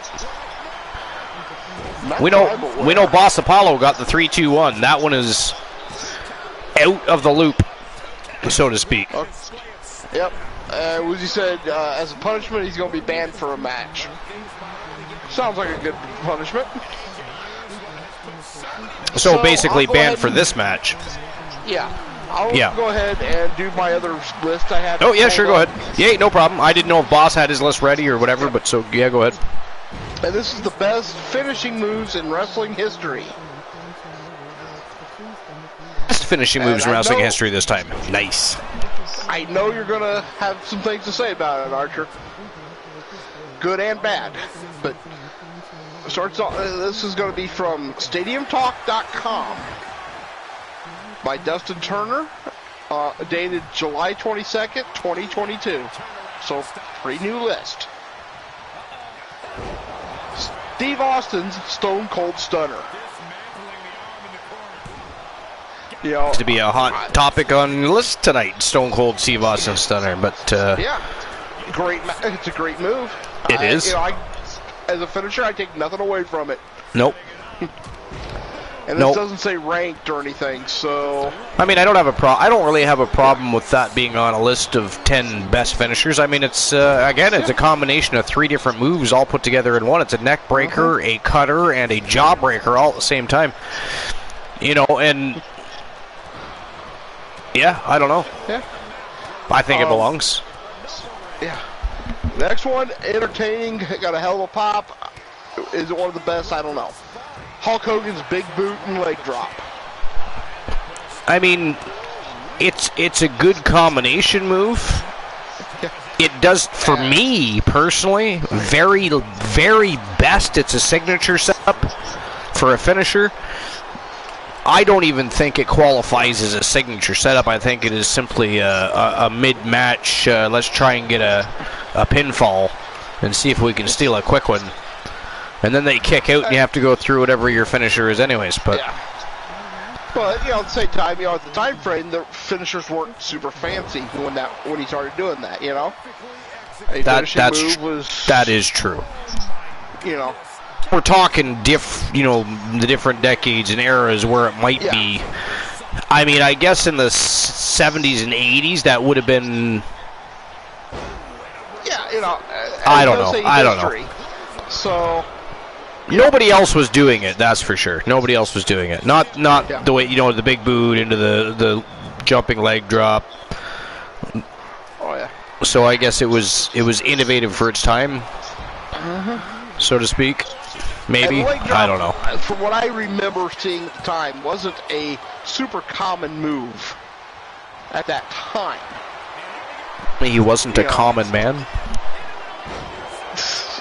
You know, the leg drop was not just kind of everybody and their brothers using the leg drop, you know. So, I could be wrong, you know, just from what I saw. But, Goldberg, the spear and jackhammer. I love the spear-jackhammer combination. Yes, as a combination. Yes, individually, I still like the jackhammer. I've never been a huge fan of the spear. I mean, let's face it, it's a modified shoulder tackle. And if it's not executed correctly, it looks like it, is a botch move. It looks like a botch spot. Yeah, just like where... if your timing is off, you guys can probably think of matches this has happened, but we've literally seen, even from Goldberg, Edge, anybody that's done it, we've seen them actually literally miss the move. Yep. I did too, yep.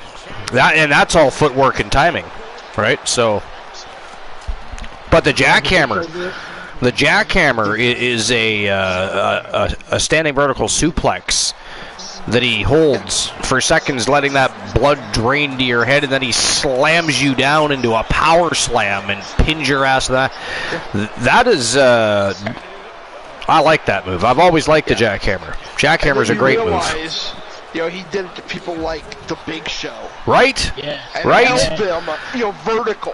And it doesn't even matter if The Big Show helps you get him up there. The fact that he's able to hold him up there is it shows pounds. how, right? It shows you how strong Bill Goldberg was. You think about it, he's holding it one arm. Right? You know? Yeah. And we did that. I was like, holy shit. Yeah. Crazy.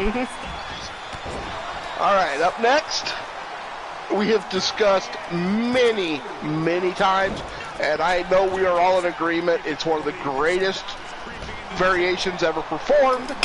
Jake, the Snake Roberts, the DDT. Yes, sir. You know.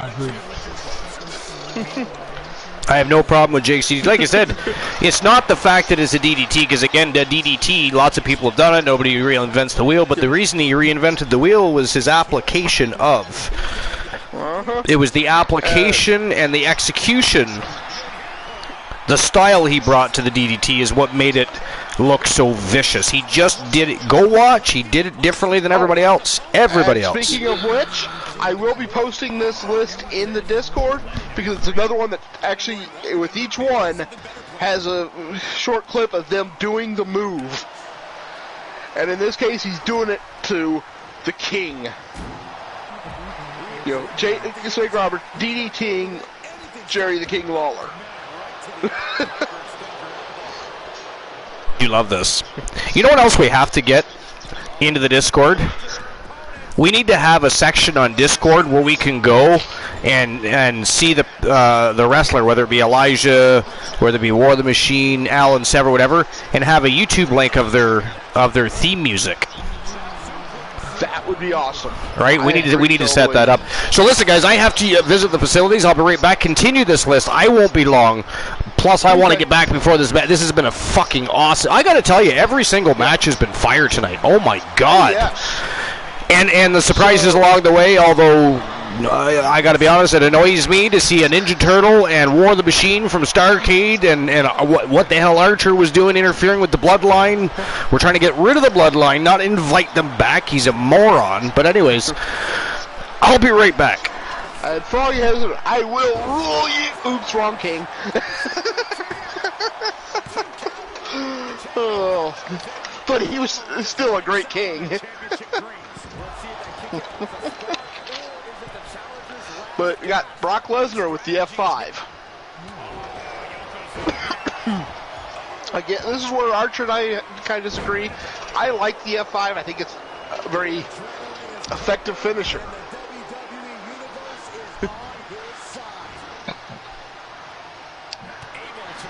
All right, you got Undertaker's Tombstone Pile Driver. I don't know what needs to be said, you know? You have the Randy Orton RKO. You know, personally, I prefer the Diamond Cutter, but, Me too.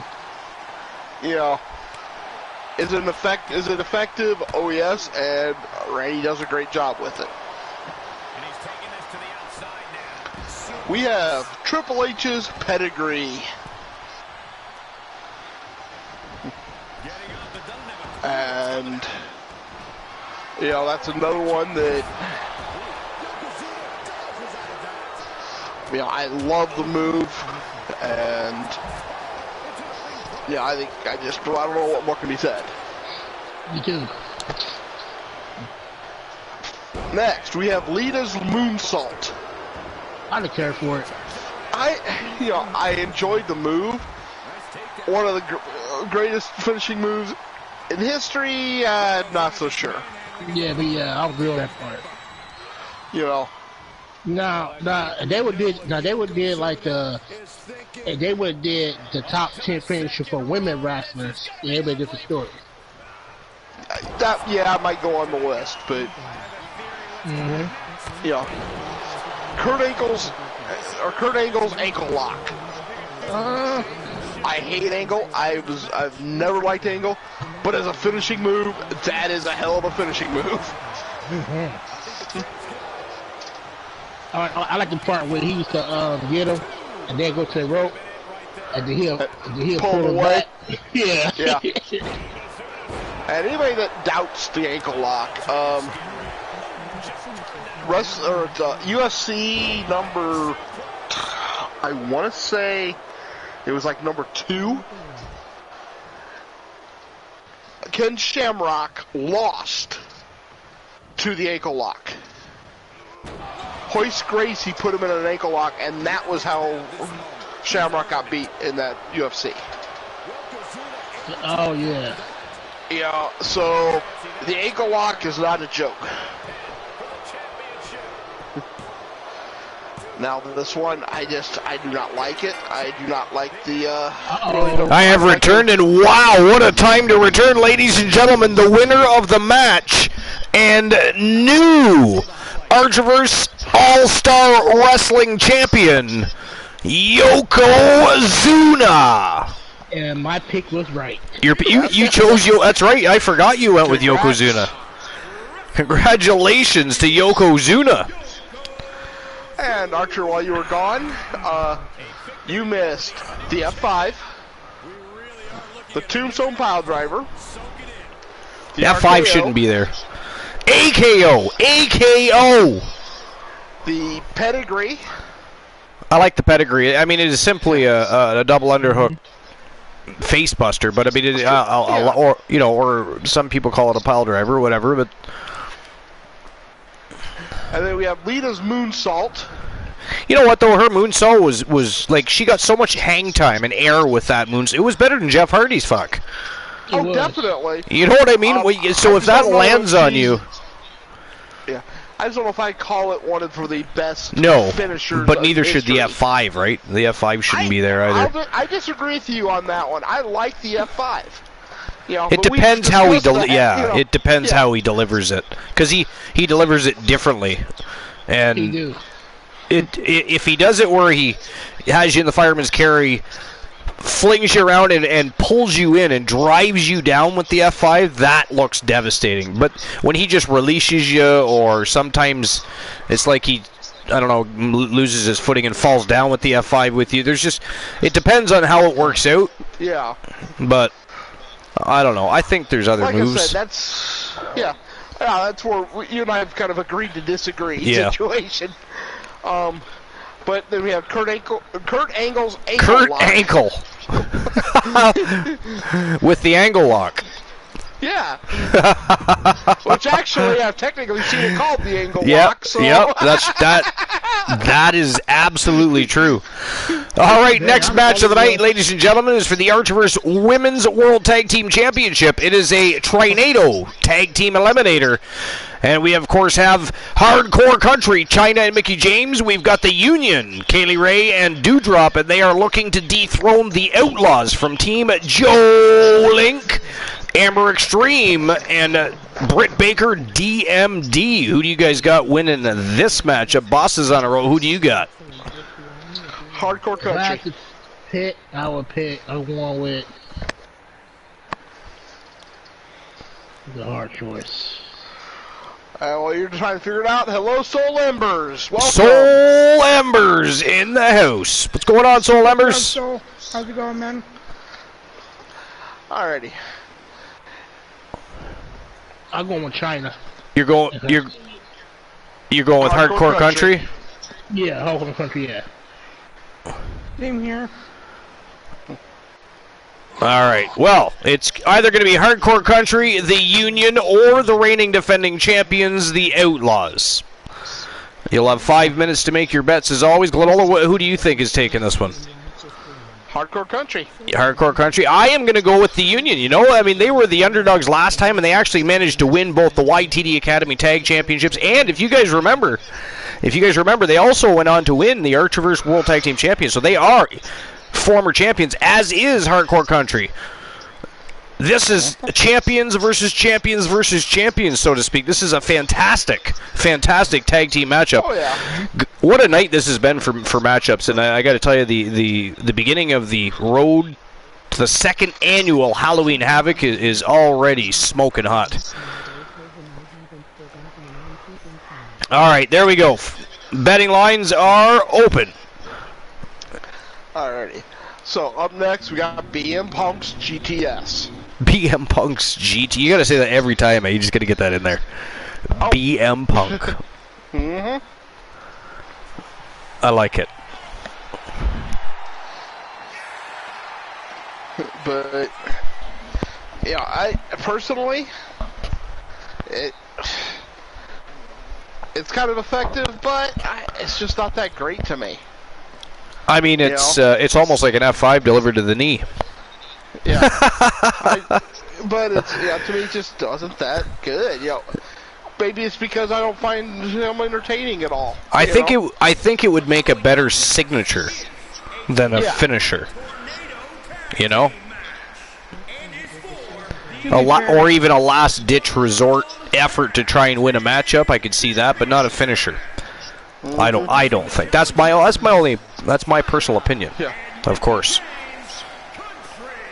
So then up next we have Sasha Banks' bank statement. The bank statement.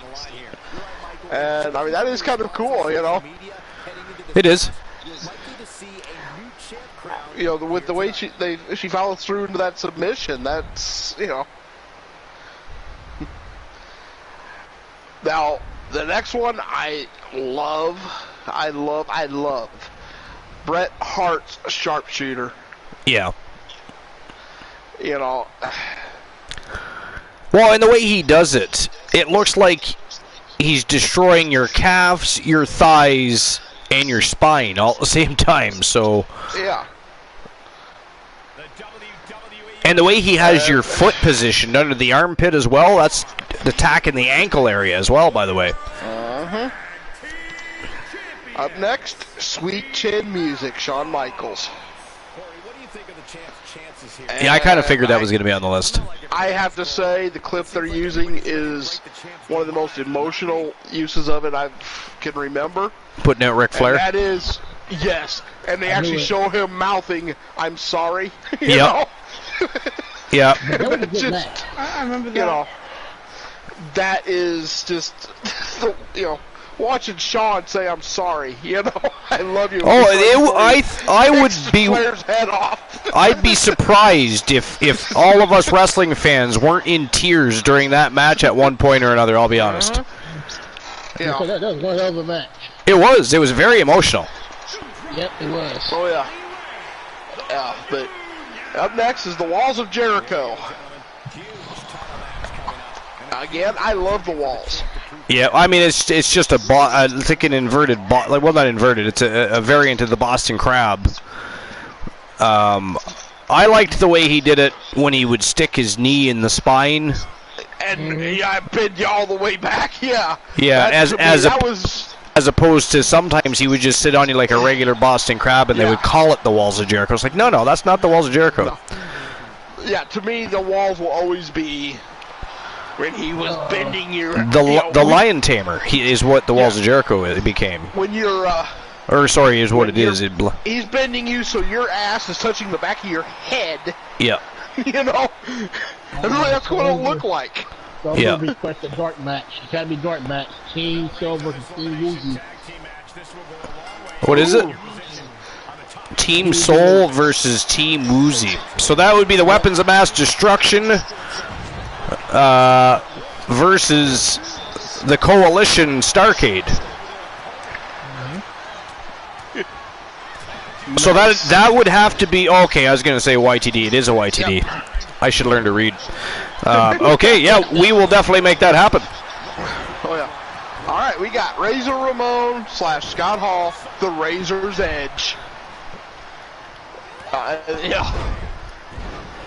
I love that move. I mean, yeah, it's a crucifix powerbomb, right? But the way he did it was awesome. You know, he guided you all the way down and bounced you off the canvas. You know, at the tip of your spine where it meets what you would consider your neck area. You know, it was devastating. I love the Razor's Edge. Other people do it, but they don't do it the same. Yeah. Now this next one. Oh, go ahead.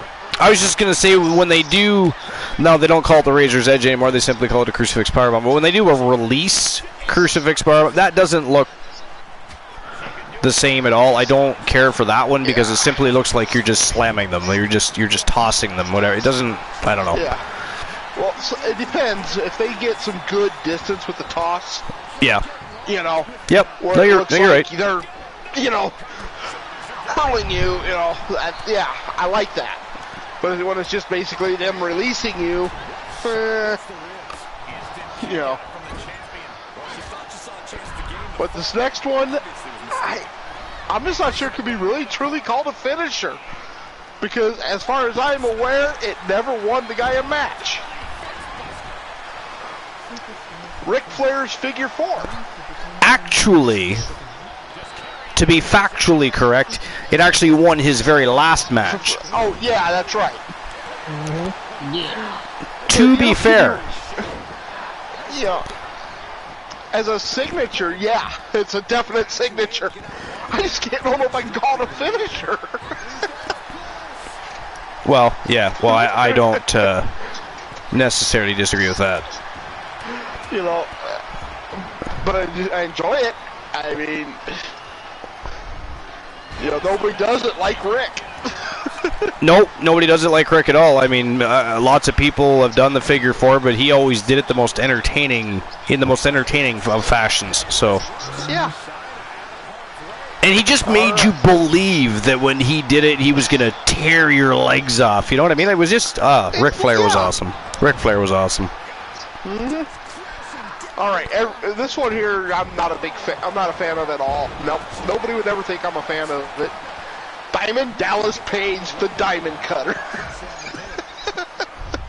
You know, nobody would ever accuse me of being a fan of the Diamond Cutter. Yeah. Yeah, right. Hey, you know, first one, use that move, or somebody else. Or the AKO. Actually, I believe, you know, there was a similar move beforehand, but he's the one that actually created the Diamond Cutters, if I remember right. I'd have to go back and look. You had the Diamond Cutter, the Randy Orton, you had Jeff Hardy and them. They little move they had. The Twist of Fate. Yeah, Twist of Fate. But, you know, the first man to kick out of the Diamond Cutter was Goldberg. I knew it, yep. At Halloween Havoc 98. Was he really? Mm-hmm. That's what they have listed here. I didn't realize he was the first. Interesting. Yeah, I remember that match. He beat every opponent with that move. Yeah, the referee's getting some extra exercise over there. We got 2 pinfalls going on here. And the referee's not doing his job at all here.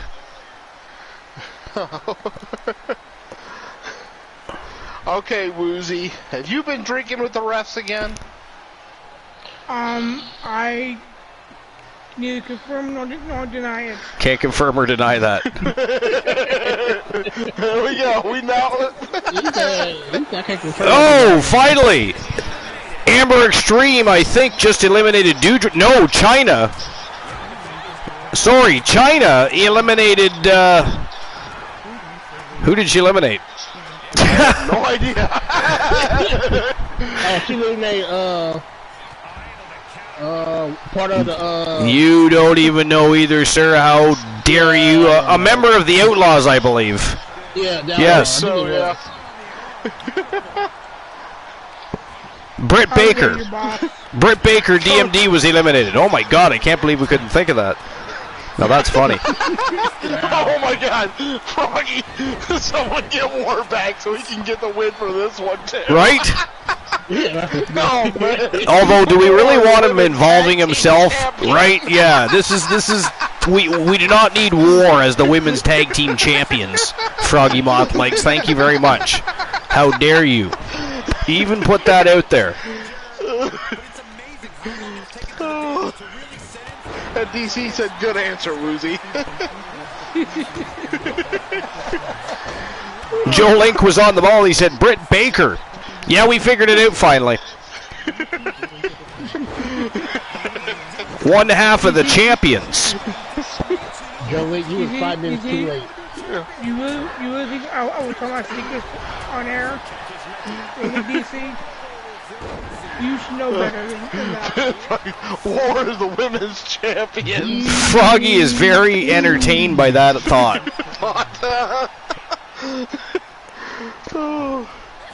Alright, up next we got Ronda Rousey with her armbar. Ronda Rousey with the armbar? Yeah.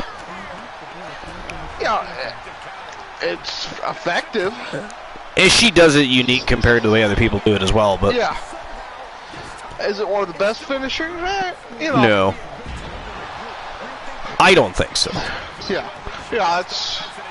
But you said it's not Okay. ranked, so he's just, it's Yeah. his own personal, probably. Break time notice. Yeah. Break time notice. Ooh, for Archer. That'll come in handy when I need some coffee. Some hot substance that quenches thirst. Have a great night, Soul. I do hope 1, 2, 3 girly girls doing okay. Yes, indeed. And anybody that lives in Florida, by the way, good God, make sure you take cover and stay safe. That hurricane is a monster.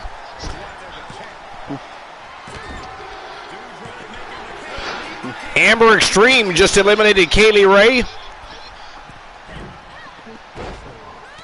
So we have one half. Only this. Doudrop looking to eliminate China, but China kicked out. Right now, Hardcore Country is the only complete team. This one here is one I think we can all agree is amazing. Wow!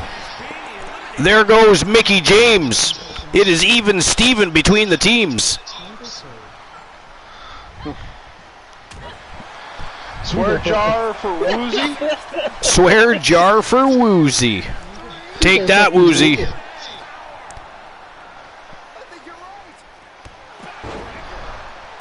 So says F. Woozy, you have a good night. Remember one thing, your soul belongs to me and Archer. Keep your behind.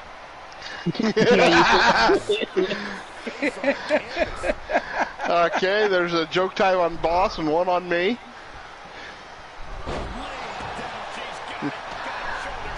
Alright.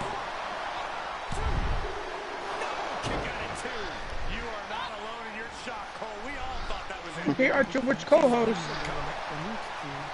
I will pick Glenola.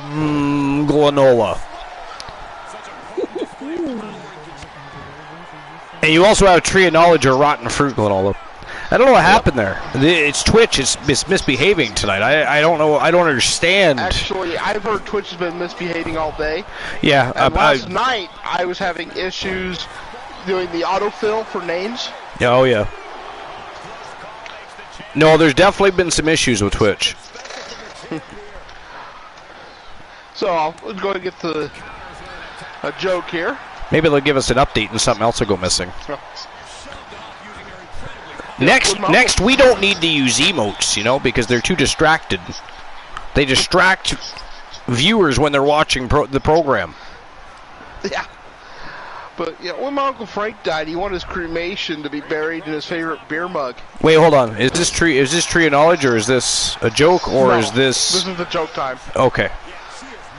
But he wanted his cremation buried in his favorite beer mug. His last wish was to be Frankenstein.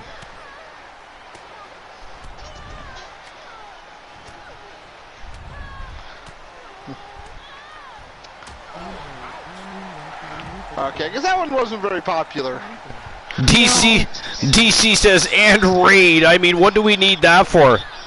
Glenola and I were joking about that earlier. We're really trying hard not to put that out there, but it's not furthest from our thoughts, to be honest, at this point, DC. But, well, do you know how to make a salad into a Caesar salad? You know, raids aren't equal and fair to everybody, so we don't need those, because we don't want other channel streamer. You know, we don't want streamers getting jealous because they don't get raids or not as many as the next. We don't need raids. I agree, DC. I am starting to wonder what Twitch is up to, what their agenda truly is. But anyways, what? Do you know how to make any salad into a Caesar salad? Wow, China's been eliminated. We're down to Dewdrop versus Amber Extreme. One half of the reigning defending champions versus one half of the former tag team champions. Just stab it 23 times. Stab it 23 times.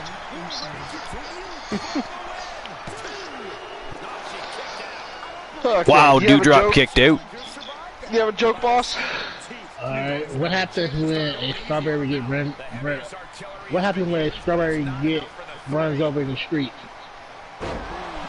Whoa, knocked her out cold. Look at that. Holy shit. Ladies and gentlemen, the winner of the match by knockout, and still the Archerverse Women's World Tag Team Champions from Team Joe Link, Amber Extreme, and Britt Baker DMD, the Outlaws. You got boss, you got a traffic. Yo, ref, where is Britt's championship? Why is he not giving Britt Baker her title? Is it because she got eliminated first? I mean, that is just rude. Amber Extreme is tag champions all by herself now. And Night the Undying. Yo, the Night the Undying in the house. You just missed Marshall Omega in action a little while ago. It was a fantastic match. He was in a fatal 5-way matchup. All right, I'll issue the payout for that. That was Knight a is good an fucking awesome match. streamer. Definitely check him out. Knight is a sexy beast. Let me issue the payout for that match. Shit. S-H-I-T. I said that. Oh, Woozy, you failed the swear jar. Motherfucker. You forgot, eh? Ah, now you know how it feels. Now you know how it feels. Join the club. What's going on, Outcast Gameplays? Congratulations, Outcast Gameplays, on becoming streamer team number 88 here at the Archiverse. And, by the way, the Outcast with a very successful debut, a victory over X-Pac. What a great match. So congratulations. And welcome to the Fam Jam.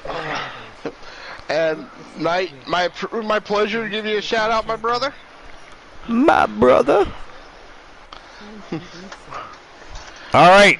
Next match of the night is for the Archiverse Women's Wrestling Championship. Claire Lay from Team Dogface taking on the man, Becky Lynch, who has been holding that championship very tightly in her grasp. Glenola, has she not? This is her third title defense.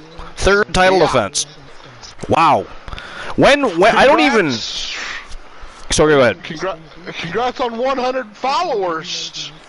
100 followers. That is awesome. Good for you, sir. And I do hope that some of the members of the Archiverse have been over there checking out Outcast Gameplays. He too has a wrestling universe, and he's also a variety streamer, and he's very entertaining, not to mention. So make sure you check him out. If we could get a shout-out for Outcast Gameplays, if we haven't already done so. Oh, we have. We have? Perfect. Thank you very much. All right, so who walks out the women's wrestling champion?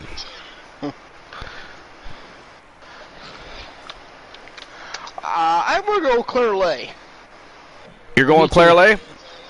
Yeah, I just think it's time somebody else manages to get it. Well, she has been on a roll. There's a reason she is where she is.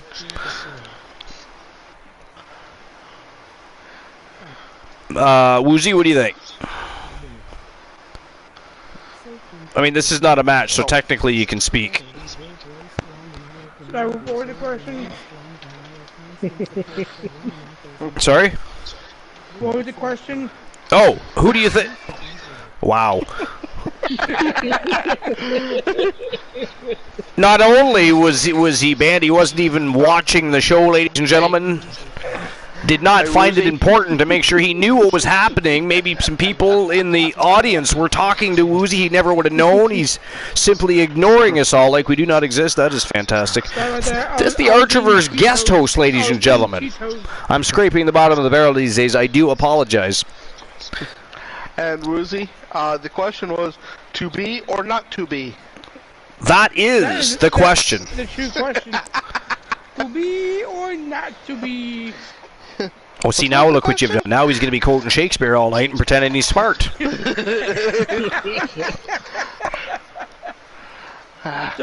know what I learned at the Archiverse? A quote from Shakespeare.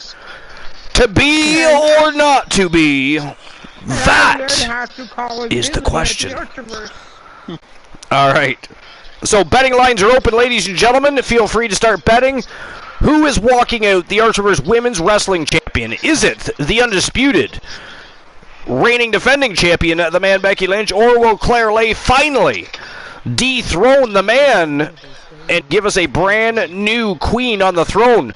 We're going to find out in just a moment, because it is showtime and go time. Are you guys ready?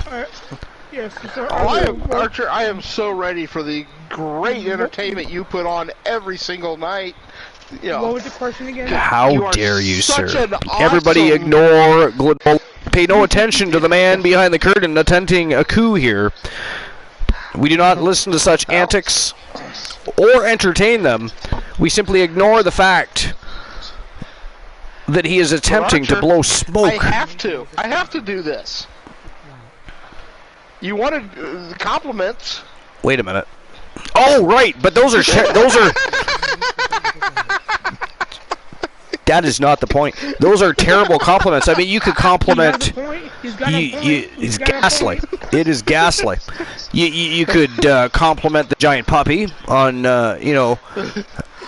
not stealing my coffee for the evening. That is wonderful. I do appreciate that. You could compliment the presentation of the show tonight that we were presenting to everybody. I was building up to things, but we do not discuss Archer. We discuss the masses. How dare you? Reluctant compliments, which is on the person redeeming it. I'm gonna have to put limitations on that.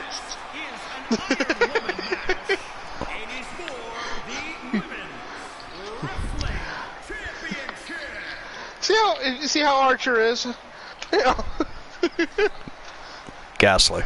Wants compliments, but then when you give him compliments, he gets mad. How dare you? And might I add, to be fair, how dare you?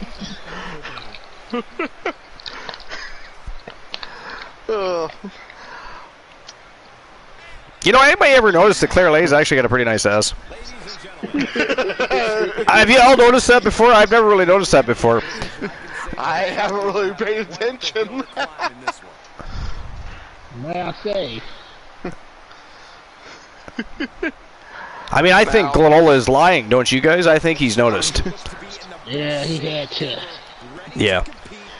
Yeah, he got war notice. They're like war type. I mean, we really do have to stop discussing war, because last time we did that, he actually showed up. And I understand the old saying, Speak of the devil. And he's sure to appear.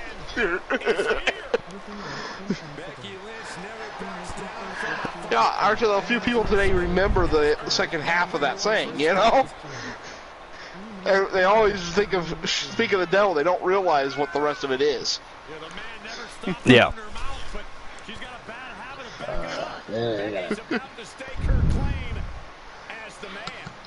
Alrighty then. And by the way, I am also choosing Claire Lay. Only because I'm actually hoping somebody finally dethrones Becky Lynch. I mean, she has not even come close to letting that slip from her grasp since winning it. So, because she defended it Judgment Day. Mm-hmm. And she defended it before Judgment Day, and she won it at Fall Brawl. I think. Or was it after Fall Brawl? I believe it was at Fall Brawl, was it not? I think it was after. Yeah, I think it was after Fall Brawl. Yeah. From wherever she wants. I love that.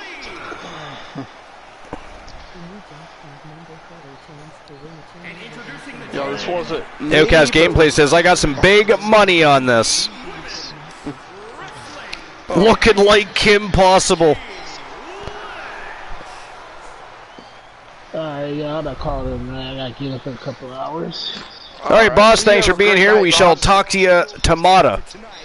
Yeah, I see how it is. I show up to the broadcast, Boss Apollo says I'm out. I Christian tap out. Cool I'm done. in the house. It's fine. Hey, The cool, mayor it's fine, of sir. You go to Coolville. bed. The leader of the Alright, have a good one, Coolverse. boss. Captain of the Cool Kids. Saint Santa Claus has arrived. I have. Yes, I have. Acknowledge him. Just in time for an iron to gold matchup between Team Dogface's Claire Lay and, of course, Becky Lynch. We were just saying Becky Lynch won the title back at Fall Brawl and has been able to retain it. This is her third title defense. Oh, Becky Lynch is an impressive specimen, but... Much like yourself, sir, you sexy beast. Oh, I am such a sexy beast, but nothing so sexy as what's in those baggy pants. Who is this lady? Refresh my memory. Claire Lay, that's she's from Team Dogface. Yes, Claire Lay. Wow. We were mentioning that she did look like she had a bit of a nice derriere, if you will. Oh, that was fucking vicious. Did you see that shit? We did see that shit. I mean, we're staring at the same screen you are, sir. I would hope we were watching. Christian Hart was, of course, in action earlier this evening. Fantastic matchup. Yes. Distinct Cone, good to see you, of course. Joe Link, thank you for the Christian Cool shout out.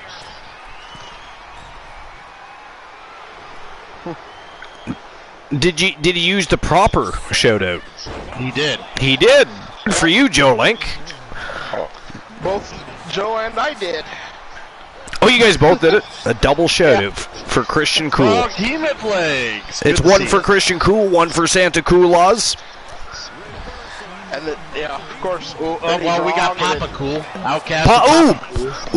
Yeah, Papa Cool. And don't forget, the mayor of Coolville, leader of the Coolverse, captain of the Cool Kids. I mean, there's some shout-outs to be had here. You guys are falling behind. Joe Lake, what is wrong with you? The other day? Who called you what? Outcast. He called me Dad the other day. He called you fat. No, I said Dad, not fat. Oh, Dad. Sorry, I thought you said he... I was going to say Outcast. That's not nice. He's lost... How did you misconstrue that to fucking fat? I have nothing. I would hope so. He carries nothing, he has nothing, guys. I apologize for Outcast gameplay thinking you were fat. I apologize. Yeah, you should apologize. For him, yes. I apologize that we're distracting you guys from the awesome action. Clearly fucking laying it in on Becky Lynch. She could take the title here. It is an iron to gold match. It's going to be interesting to see which one of these ladies end up on top. Also, it would be interesting to see who ends up on top. To be fair, I think you are speaking for everybody. To be fair, they would be in great position if they were to be on top. For everyone experiencing. Yes, indeed. Yeah. Yes, indeed. This is a non-sexual innuendo channel, guys. Non-sexual innuendo. It's one of those. All you people out there were thinking, other than the fact that Woozy just square jarred Archer. What? Woozy? What the? Oh, no. I see what you just attempted there. Attempted the catch Archer off guard. Thank you, Cool. Appreciate you, my brother. This is why you need me more on the broadcast. You know what, Woozy? You can go straight to HE double hockey sticks, mofo. How dare you? And might I add, how dare you? And Froggy Mothlegs, how dare you use the "to be fair" emote? To be fair. To be fair. Oh, hey, Cool. It was great earlier. You used any of Archer's emotes and you got banned. Yeah, that was hilarious. So, on Sunday night, was it, or Monday? One of the nights that we had a show. Monday, yes, it was Monday. It was the post Judgment Day show. That's right. I added Archer to the list of Archer, and it didn't affect anything that night at all. Nothing was wrong. But tonight, when we start the broadcast, every time somebody dropped an emote, they were instantly timed out because my name is in the emotes. That's fucking hilarious. It took us quite a while to figure it out, but that is hilarious, isn't it? Like, so many people got timed out, it was great. And then we're like, oh, wait a minute, we've added, it was number 139 on the list. It was the very last one we added on Monday. So, yeah, that's funny. So much villainy. Indeed it has been. That actually caused by me for once. Okay, now I still have that tree of knowledge. By the way, you missed Vincent earlier, Cooley. Came in and he first of all he resubscribed, and then he dropped 5 gift subs. Wait, who? Vincent. Ah, Vincent. That's very kind of him. Indeed. I actually wanted to mention this to you. Punisher showed up to my channel yesterday. Did he? Did he offer sexual offerings if you let him win at board games? I told him you may. He could approach you. Well, we did talk about some sexual things. Nice. Obviously, we don't do that here on this channel. No sexual innuendos. given. It's a PG. It's a PG show. Yeah, we do a PG only. Anyways, but When the Captain of Cool no. Kid shows up. He mentioned something along the fact that he wanted to be able to borrow, I shouldn't say borrow, copy some of our characters, specifically me, you, Severn, and Woozy's character. Youngblood Graves. For his league, he's trying to start up on his channel. Oh, gotcha. So he wants to. Well, I mean, I could upload them. I mean, if you guys want your. Well, I told him. That's up to every. Yeah. Well, no. You got to message you and Woozy and well, I'm not. He messaged me, and yeah, I told him he had to talk to people, but yeah. Yeah. I'm not making decisions for other people's wrestlers. So. It's like I do not. Yeah. That's up to you guys. Yeah, I told him he needs to get permission from everyone. I don't care. I don't care. It's especially if he wants to, if he's going to start his own universe and maybe he wants to have a cross-promotional storyline at some point. Even better reason to do so. So I don't care. But if you guys don't want your wrestler on somebody else's show, then feel free to say that. That is totally up to you guys. You guys are in charge of your wrestlers. But I told him if he's willing to promote Archerverse and. There you go. Speak of where we come from, and make use of us in that manner. Yep. He can have it. Yeah, and I wouldn't stop. I mean, Wolfman's already been on another universe. Yep, that's true. I can't remember who it was now, but they gave him a different name. But oh, did they? Yeah. I also told him if he also didn't mind having us come in and being part of the promotion, and then he just completely jobs his promotion out to us and us only, because TNA thought it was a great idea. Oh, I'm sorry, Impact, my bad. How dare you? And Joe Link says it is 1-1, folks. It is now 2-1, I think, unless Joe Link corrects. And I missed something. I was kidding. AEW thinks it's great to use a different promotion's belt for their main event, so why not? Well, I mean, they're well, they own the promotion, Glenola. It's not like they're Outcast Gameplays. If you want to join a broadcast, a normal broadcast, other than Saturday nights, you have to redeem it, and then after you redeem it, you would join the next broadcast, which would be Starrcade. Yeah, but unfortunately, you don't get the special privileges of being the awesome co-host like some of us do, like Woozy, who's not on the broadcast right now, apparently. But Saturday nights, it's a free-for-all, and of course, anytime we have a tournament or a special event, you're also free to join them as well. Other than that, we get people to redeem it. It shows participation. It shows a little loyalty to the co-hosts that you're going to be joining. Becky Lynch with another fall. I think that is 2-2.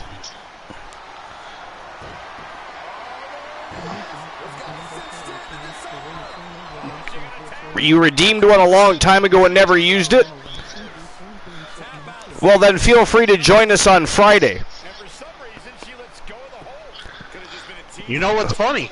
I will actually be there on Friday after work because I work Friday.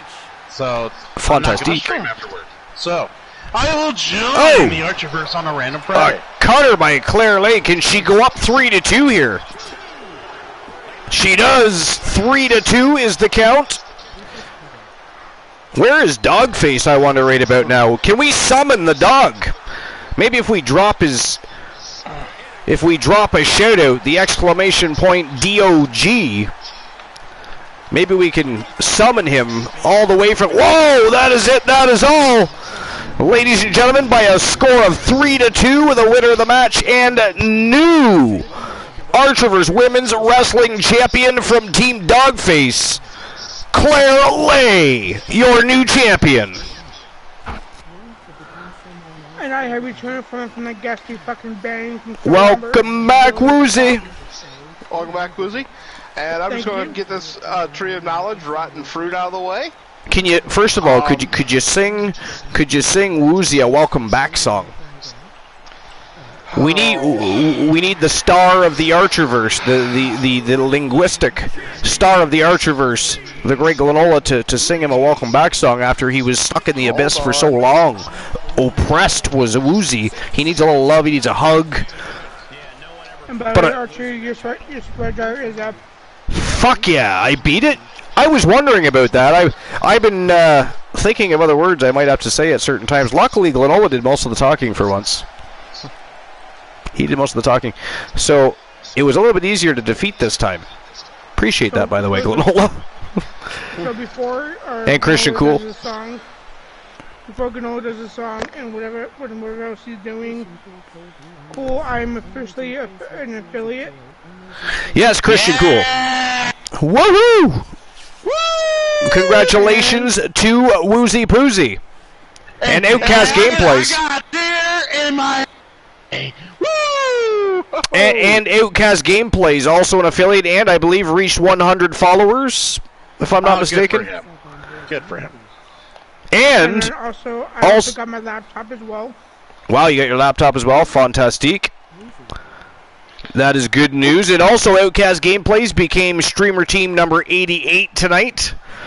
And his client has already had a successful debut match over the YTD Academy. Beat X-Pac, actually. And then, of course, that X Factor, huh? Team 87, Shadows.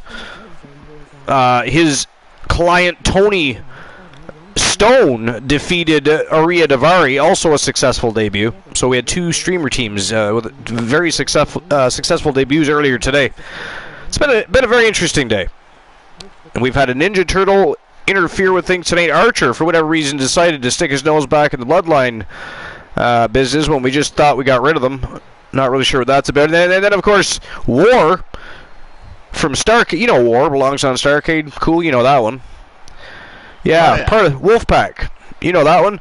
Shows up tonight and sticks his nose in Braddock's business. You know, when Marcus Stevens and Braddock were having a grudge match because, of course, Braddock beat Marcus Stevens, took the world title. So Marcus Stevens was having a grudge match. Of course, War came out, distracted Braddock the remainder of the time he was out there, interfered to begin with. I mean, it was ghastly, really.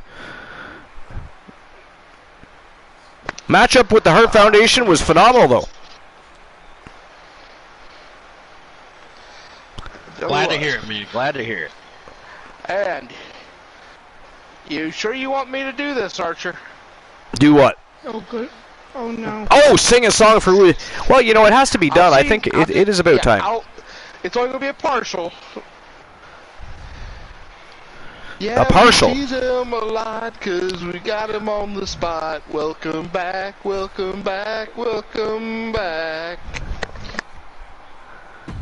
He wrote a song for you, Uzi. I did not write that. Well, Nola, have you tried out for The Voice? Right? Or you know, Britain's Got Talent. I have been asked to sing solo many times. India's Got Talent. Solo, no one can hear me. Thailand's Got Talent. One of them. I've also been asked to sing On the Road Again. Preferably in front of a speeding bus. In front of a speeding bus. Yes, you should try that out. You should try that out. I suggest wearing some sort of plated armor. You know, maybe a cloak. You know, an invisibility cloak. Something. Because I gotta be honest, although that'd be a very cool stunt to watch, I'm thinking that watching you fly across a highway and smash into a guardrail somewhere is going to be a disturbing sight. And that also interferes in some of our programming.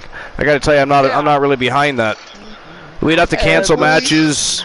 That is ghastly. How dare you? Song credit actually goes to John Sebastian. The name of the song is Welcome Back, also known as Welcome Back Cotter. And cool, you got a silly cool redeem. Ooh, silly cool. You know, it's a little. You know, it's actually cooler if the silliness just comes, you know, impromptu, as opposed to you guys being like, "Hey, the stage is set, man. Fucking get silly."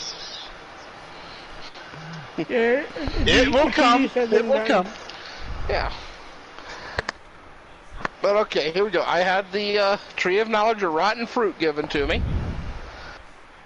This isn't happening to me. Right before you start that, betting lines are officially open. You have 5 minutes to make your bets. Who is walking out the Archerverse World Tag Team Champions? Is the Coalition going to be reigning defending champions, or will the Weapons of Mass Destruction from Team Dogface and Team Soul Embers, Fat Lad Mitchell Vaughn, and the Samoan Lion BB King, Big Bubba Bruno, the Weapons of Mass Destruction, will they dethrone the Coalition today? What do you guys think? Weapons of Mass Destruction. Didn't even take a half a second. That is ghastly. I am offended. How dare you? Yeah, how fucking dare you? You know. The fuck Because what the Coalition is holding on to a title? Come on. even more ghastly? Woozy, he is offending your team.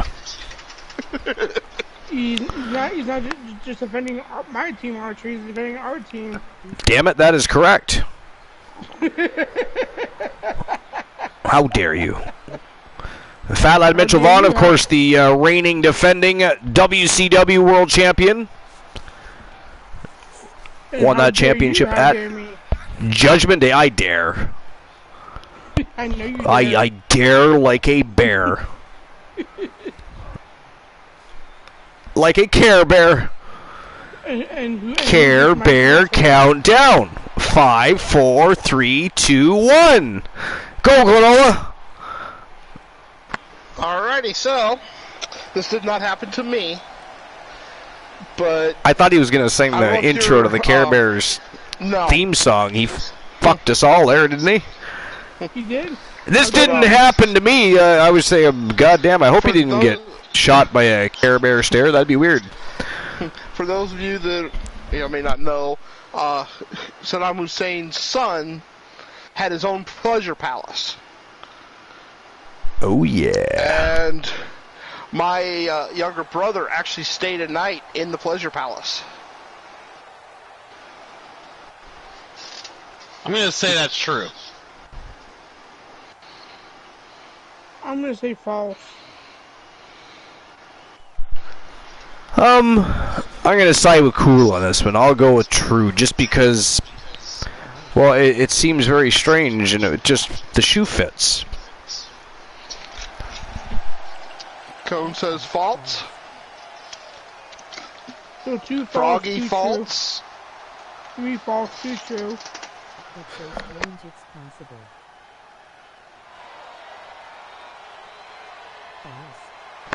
False. Joe Link says false. Now Froggy does say it's so strange it is possible. It is actually true. We knew it. He when he was over in Iraq on one of his tours, he had already taken it over, and he ended up spending at least one night there. There may have been more. I don't know. But any details come out of that? What happened at said pleasure palace? At that time, it was just a spot where our soldiers went and a little bit of art, they golfed or sat around. I mean, the pleasure palace part was already well over. Well, that's not as cool. No, I know. We thought maybe they were getting their willies wet. But if you're how curious dare you? about How dare you disappoint us? I thought we were going to have an interesting story about Duncan Dick here. Right? Nope. Right? Not going to happen. That was complete disappointment. That was ghastly. If we're going to lift the PG label, you got to at least enlighten us a little bit. I know.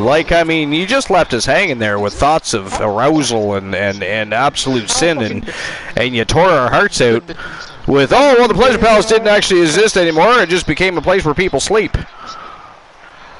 It was a bed and breakfast. If you want to see some of the early days after we took it, check out the movie Gunner's Palace. Before it was bed and dessert, you see, and now it's just a bed and breakfast. The story's not as much fun now, Glittle. You see how you ruined it there? My brother, while he was over on a tour of Iraq, stayed at the pleasure palace. Oh, but wait a minute, it wasn't the pleasure palace. He did not get his willy wet. He did not munch down on some delicious grindage. No, he was just at a bed and breakfast a regular bed and breakfast over in Iraq that used to be a much more fun place to be, which makes for a far more amusing story, but no, we had to just make that a PG story. He pulled a Disney on our ass. Whatever. Jones says, Clint always tells the truth, but someday he has to tell something false. Oh, Jesus Christ. Bruno off the top rope. Damn. No, technically it was true. The Pleasure Palace, it was Usain. Was it Usain? Yeah. I believe it was Usain's Pleasure Palace. The Americans turned it into kind of a bed and breakfast. Short time, in a lot of ways. And my brother was there for at least one night.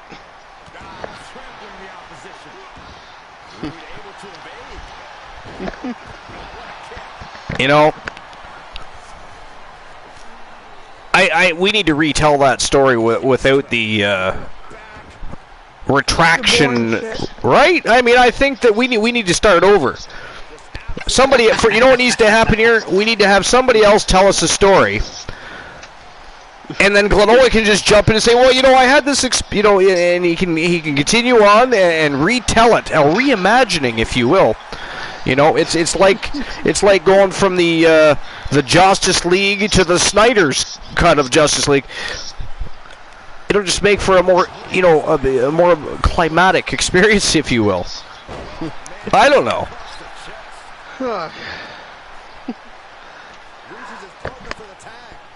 And continuing on with the list, we have Eddie Guerrero's Frog Splash. How dare you, Woozy, interrupt his list? That's all you, Archer. I don't. How dare you? You do not, sir. You do not get to blame me for that. Do not deflect your ghastly antics onto myself. I do not accept that. I do not accept that. I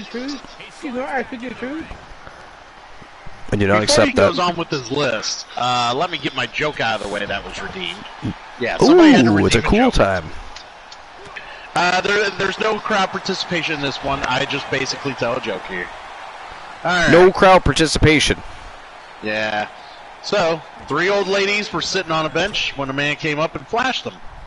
Two of the ladies immediately had a stroke. The other couldn't quite reach. God damn.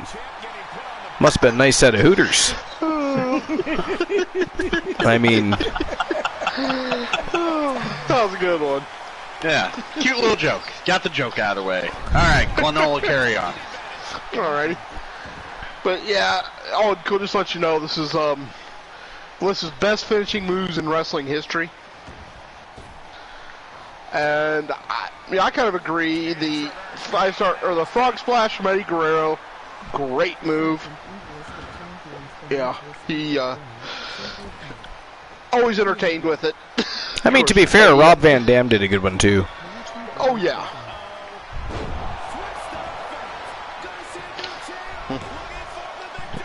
If I had to choose, I think RVD's was probably the best one.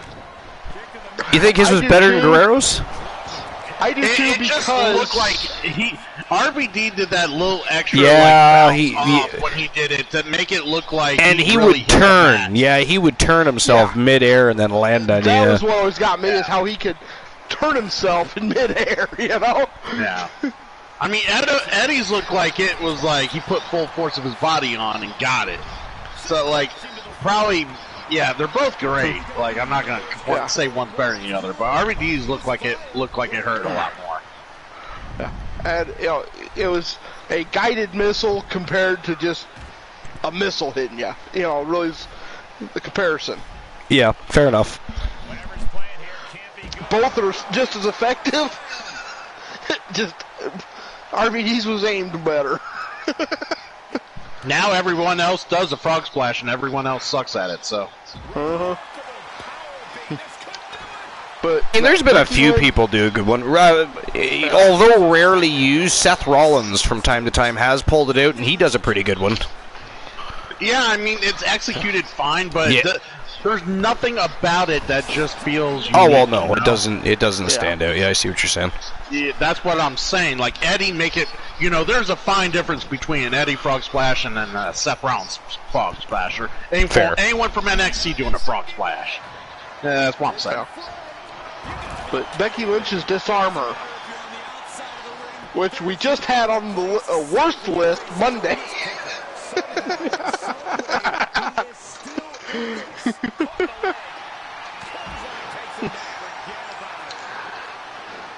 But yeah, I think it's one of the better armbar moves.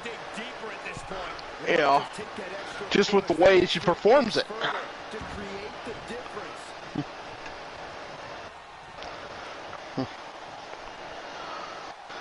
Of course, you know, another classic finisher, Randy Savage's elbow drop. You know. All right, so I know we mock at the idea it's an elbow drop. Has any of you actually really saw the Randy Savage elbow drop and just like study it? Oh, it looks like it would actually finish somebody. It does. Yeah. You actually watch it, and depending on the angle, it almost looks like it comes down on the neck. Right. You know, the upper arm's going across your neck. I think where he more often, and this makes it even worse, by the way, and you're going to actually remember this when I say it, you're going to be, oh, yeah.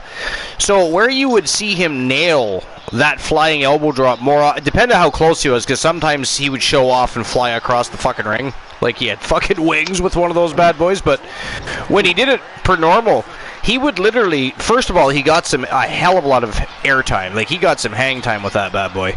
And he would come crashing with his elbow right down into your sternum, which is where your diaphragm is, which means that he is literally knocking every last little bit of air out of your lungs. Exactly. Archer nailed it right there. Yeah. That's why I respect the Randy Savage elbow drop. Because it had a destination. It didn't have just, I'm going to toss an elbow and... Yeah, to me, it's on the same level as the Jake the Snake DDT. Yeah, it's a move everybody uses. But Jake made it look like it fucking hurt like hell. Yeah. His variation of it was unique, still is. Nobody does it like him to this. The only person now that actually has a really good DDT is the glorious DDT. Robert Roode has a really good DDT. He does. And honestly, depending on who he works with, usually it looks good.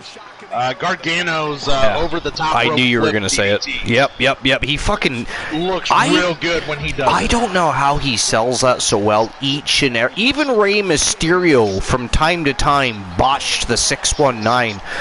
And that's a little more simplistic of a move. Gargano, that just shows you how good he really is. Eventually, one of these days, we will add him to lists of people like Flair, like Bret Hart, because he is a great technical wrestler. He is easy. He's really...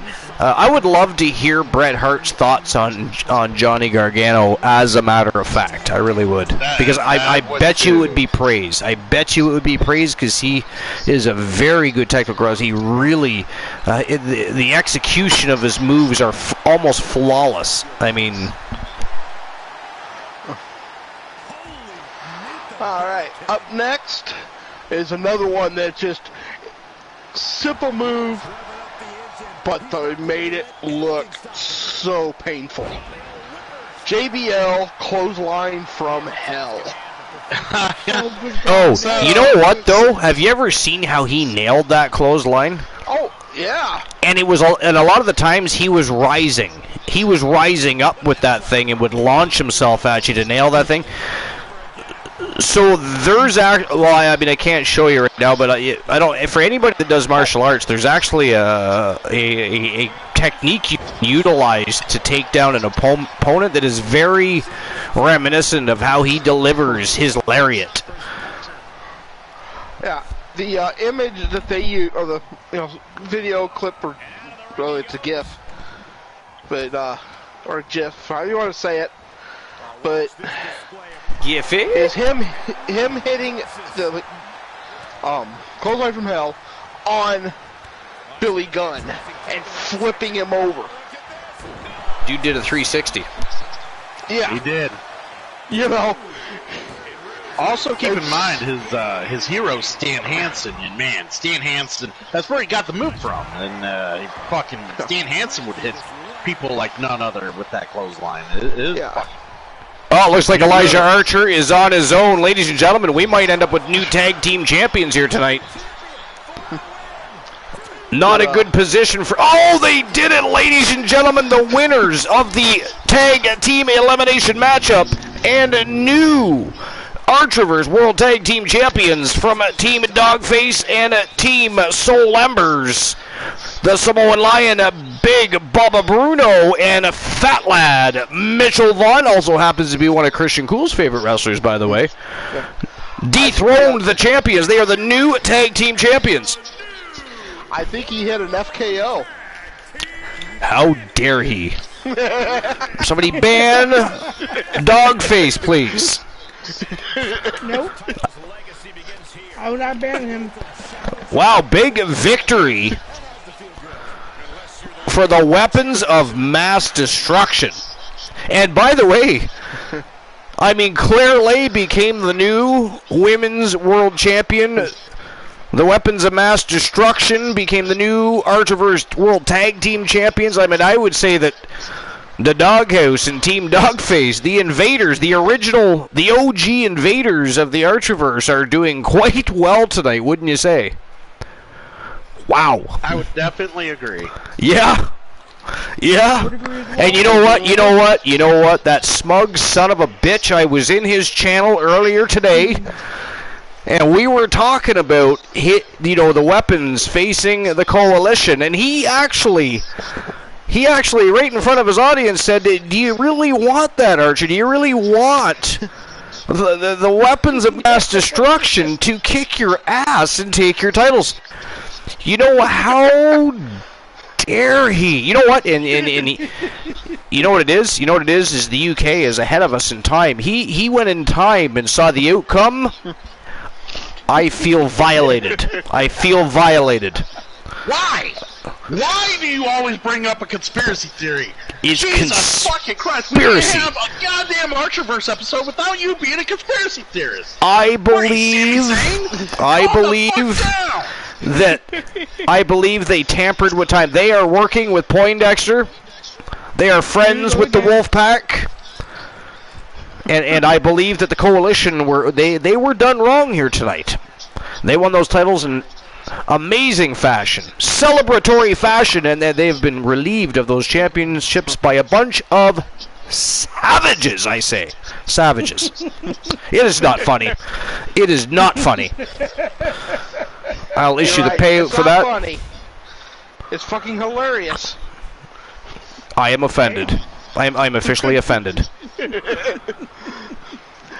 Alright, next on the list has already been discussed.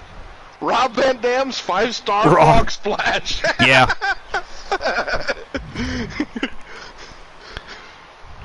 Yeah. Alright, next match of the night. This is for the Archerverse World Television Championship.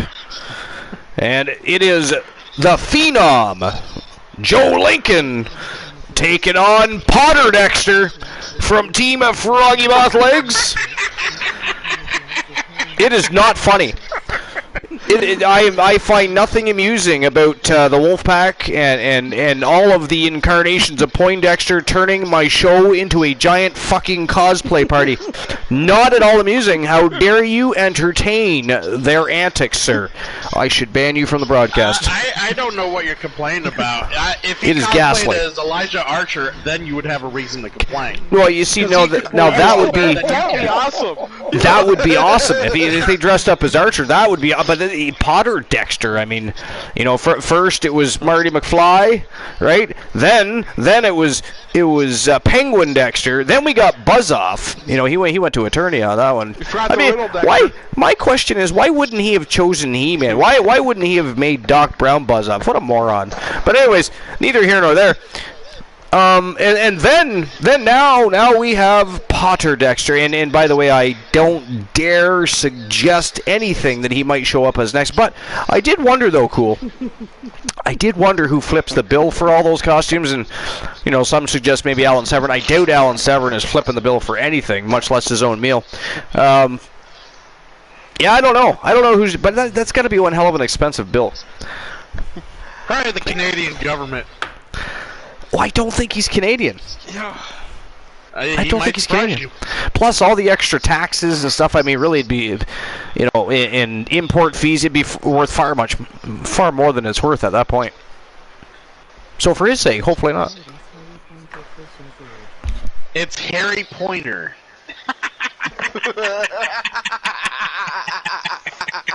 I mean, that is ghastly. But can you just picture? Keep it PG, Joe. Archer getting beat by Point Archer.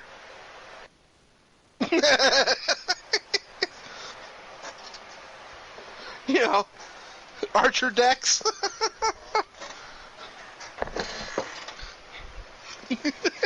All right, so who walks out the Archerverse World TV Champion? Is it going to be Joe Lincoln from Team Joe Link? Or Potter Dexter from Team Froggy Mothlegs? Can't beat him, may as well join him. Potter Dexter it is, goddammit. Froggy, that will never happen. How dare you? And there we go. Betting lines are open. And it is showtime and go time for the main event of the evening. It is a best 2 out of 3 no holds barred match for the undisputed unified Archerverse World Television Championship. Betting lines are open. Let's go.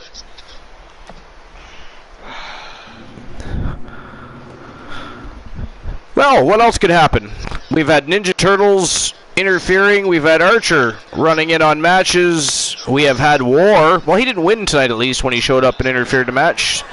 I thought we were all thinking maybe he'd go 2-0 at some point without even wrestling, without breaking a sweat.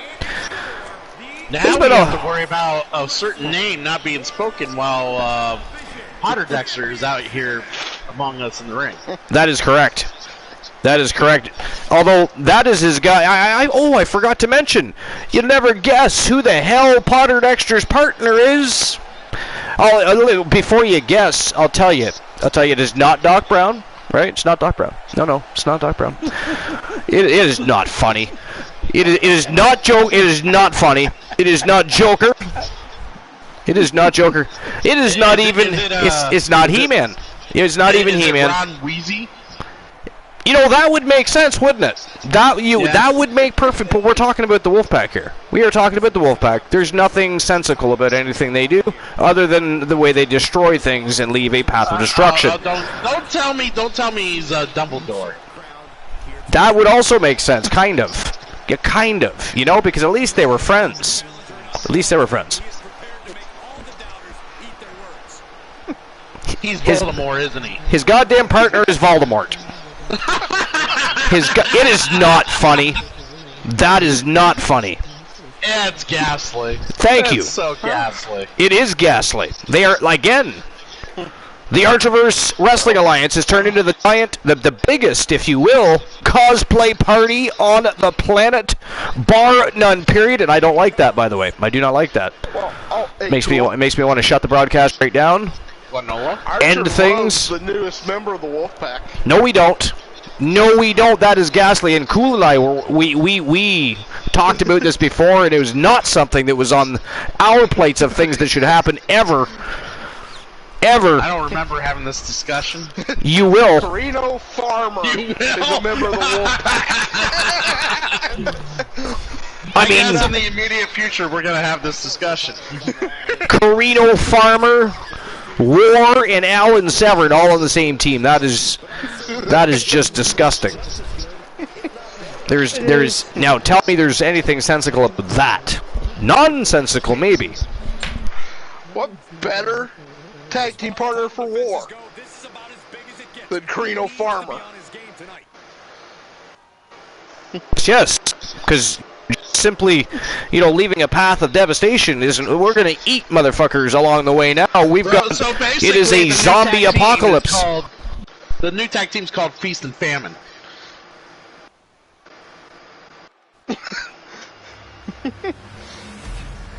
We're thinking probably Apocalypse, but that's a good one too. Introducing the challenger. I'm glad that everybody is entertained at the expense of the Archiverse Wrestling Alliance's regular scheduled program being interrupted by a giant cosplay party. I'm happy you're happy about that. Okay. Well, Froggy wants to see Archer and Grady. Froggy wants to see midget porn, and we're not going to offer that here at the Archiverse. You know what I'm saying? We don't just give Froggy Moth Legs everything he wants. Plus, that is Christian Cool's thing.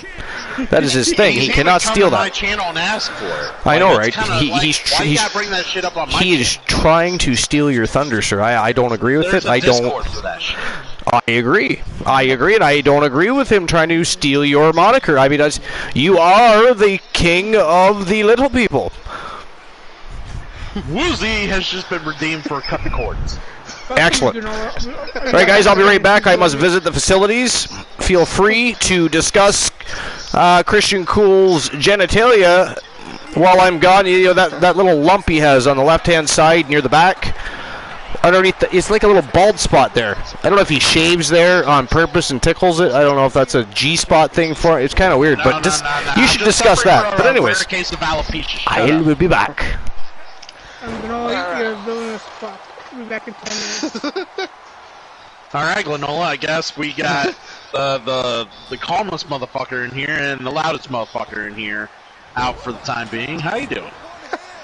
Oh, I'm finding Frog's hair. Why did I even ask? See, that was just silly of me, guys. I asked Glenola how he's doing. This is why I never ask the man how he's doing. He gives me that answer each and every time. But, so, how's your day been, Cool? Slow and plodding and just, it's a long week for me since I got work 6 days this week, but... Ooh, yeah. But, which is why I am not streaming Friday, because I have to work. So, I will be on the broadcast to entertain you guys after I get off work and to tell Archer where he can stick it, preferably in Woozy. I was gonna say, Cool, do you really need to be on the broadcast to tell Archer where to stick it? Sometimes, because... yeah. I want his entire audience to ensure and knows that he's sticking it in the right place. That's all. It goes, but cool. I know. Cone gets set up for all sorts of surprises. I feel bad for her. All right. What do you think of Paige or how is it pronounced? Saraya? I have no clue. Well, we'll just keep calling her Paige for now. What do I think of her on AEW? Who cares? Who cares? At this point, who cares? She's going to get in the ring, fight once, get injured again, and they're going to pay her out her contract, and her not wrestle just like she was doing in WWE. That's what's going to happen.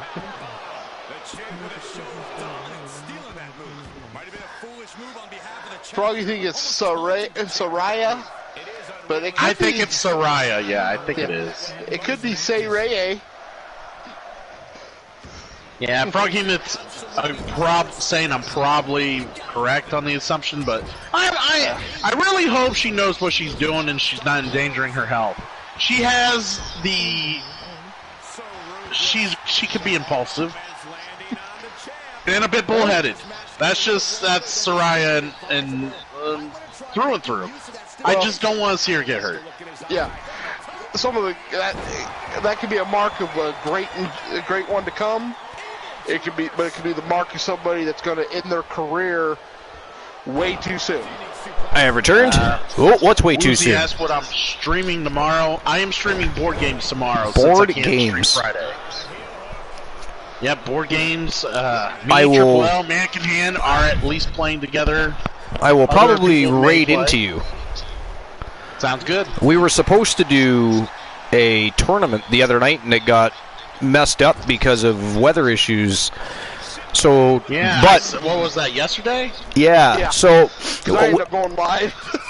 But I'm gonna change the tournament because I just redesigned the women's WCW United States Championship and the WCW TNT title. So I'm going to have a tournament for one of them and a match to start the evening with the other, and then we will raid into the Coolverse. Is the plan? I like what I'm hearing. Sounds like a plan. All right, go ahead and try to get this finish out this list. We got Edge's spear, which I know Archer's not a huge fan of the spear as a finisher. Not as a finisher, no. Oh, well, I'm not a huge fan of it as a finisher because everyone and their mother, if they're weighing over 250 pounds, uses it as a finisher. I mean, it is a great signature. I mean, I'm not going to knock it for what it is, but I don't think it should be a signature only. Like that. Yeah. Though I will say, Rhino's spear the gore is a great finisher. Okay, so if we're gonna be specific in spears, he tries to bowl you over with that bad boy. Yeah, Rhino's gore was good. I like that. And then earlier on the list, we had Goldberg's spear and jackhammer combination. Yeah, Goldberg was always meant for overkill, so it's fine. Yeah. But no, I agree somewhat, but I like Edge's spear.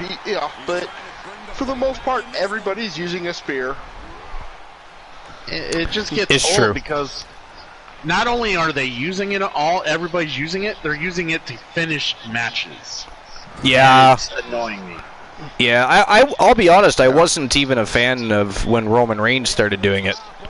Yeah. I can count on the number, in WWE alone, I could count past both my hands people who are using spears as a finisher. Yeah, it's oversaturated. Oh, it is. It is. Really it is absolutely oversaturated. But okay, so cool. Who do you think does the best version of the spear? While we're talking about it, where it was, do you think it's Rhino with the gore version of the spear, or do you think there's another one that? Goldberg's was pretty good, I'm not gonna lie. Off the top of my head, other than that, I mean, Rhino's was good, don't get me wrong, but I've seen so many spears now. I don't know. I'll just stick with Goldberg. Yeah. Yeah, it did look like Goldberg was trying to hit about 5 feet behind you when he hit the spear. Well, that's because Goldberg didn't know how to fucking safely work. That's the other reason. I mean, he was a football player coming in to bowl people over. Exactly. So, up next is actually one of my favorite submission holds. The camel clutch with the iron sheik. The iron sheik, did it the best. Yes. Camel clutch, yes. By the way, what's the count on this matchup? I don't know. Joe Link, where are you? How dare you be working? What do you think your boss employs you for? Certainly not that. I know, right? But I love the Iron Sheik's camel clutch, and I really like Big Papa Pump Scott Steiner's Steiner recliner. Yeah. I feel like it's nothing, but I'm not sure. I think you might be right. I do. I think it is 0-0. We're going to talk about a modern camel clutch. I don't know. I thought Miro put on a pretty decent one. Yeah, he did. He made that thing look real. But other than that, wow. Else other than the Sheik and fucking Potter Dexter just kicked out of the Lincoln ride. Woozy says it's 1-0. Froggy says it's lies. We only had to attend to something. 10-0 Poindexter. But Woozy says it's 1-0 for Joseph Lincoln. Yeah, so I'm not sure.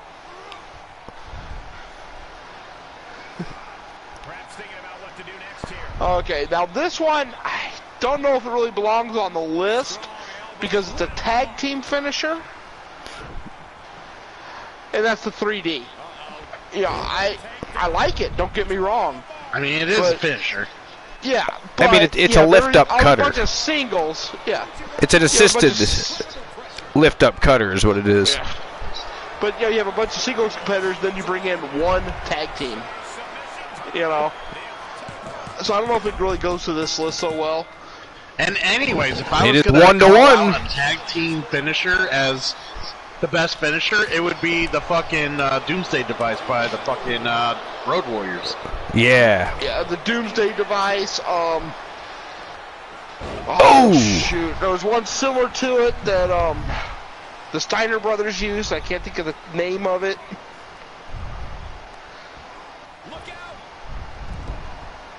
But another one I really like was from the, was it the Hangman? Yes. I believe it was the tag team with that diving leg drop cutter setup. You know, where they almost looked like they were taking your head off with a leg drop. Yeah. From the corner. God damn, Potter Dexter is on fire. What a comeback he's made. Wow, diving leg. We were just talking about leg drops so long ago. Yeah. The last one on the list.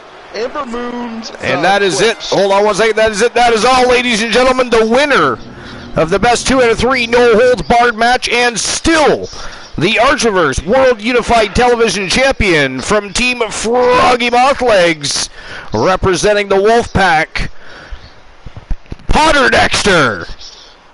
Show me the money. Man, what a show. What a way to open the road to the second annual Halloween Havoc. It is going to be a fire next few weeks. I'm excited, I'll be honest. I'm excited. Oh, definitely. Yeah, it is going to be a good time. We got some new champions tonight. 2 of them from Team Dogface. That's crazy. Potter Dexter still shocking the world with his capabilities and abilities. Look how big that title belt is on Potter Dexter. Look at it. It's almost as big as he is. It almost looks like the AEW on normal, the AEW title on normal people. Terrible. So, have a great night, everybody. Yep, appreciate everybody for being here. Episode number 389 was fantastic. Wait, what was the number 1? The number 1 for what? Ember Moon's The Eclipse. Oh, yeah. Yeah. Of course it has to be on number 1. That move's badass. It is. Yeah. And like I said, I will have this posted in the Discord so y'all can see the clips of the moves being used. All right, we'll see each other tomorrow night. We're going to have ourselves a tournament that we were supposed to have the other night. It got disrupted. We're going to have a tournament tomorrow night, and then we're going to raid and invade the Coolverse. But that is it for episode number 389. Appreciate you all. Love you all. You don't have to go home, but you do have to get the fuck out. Goodbye. Bye, all.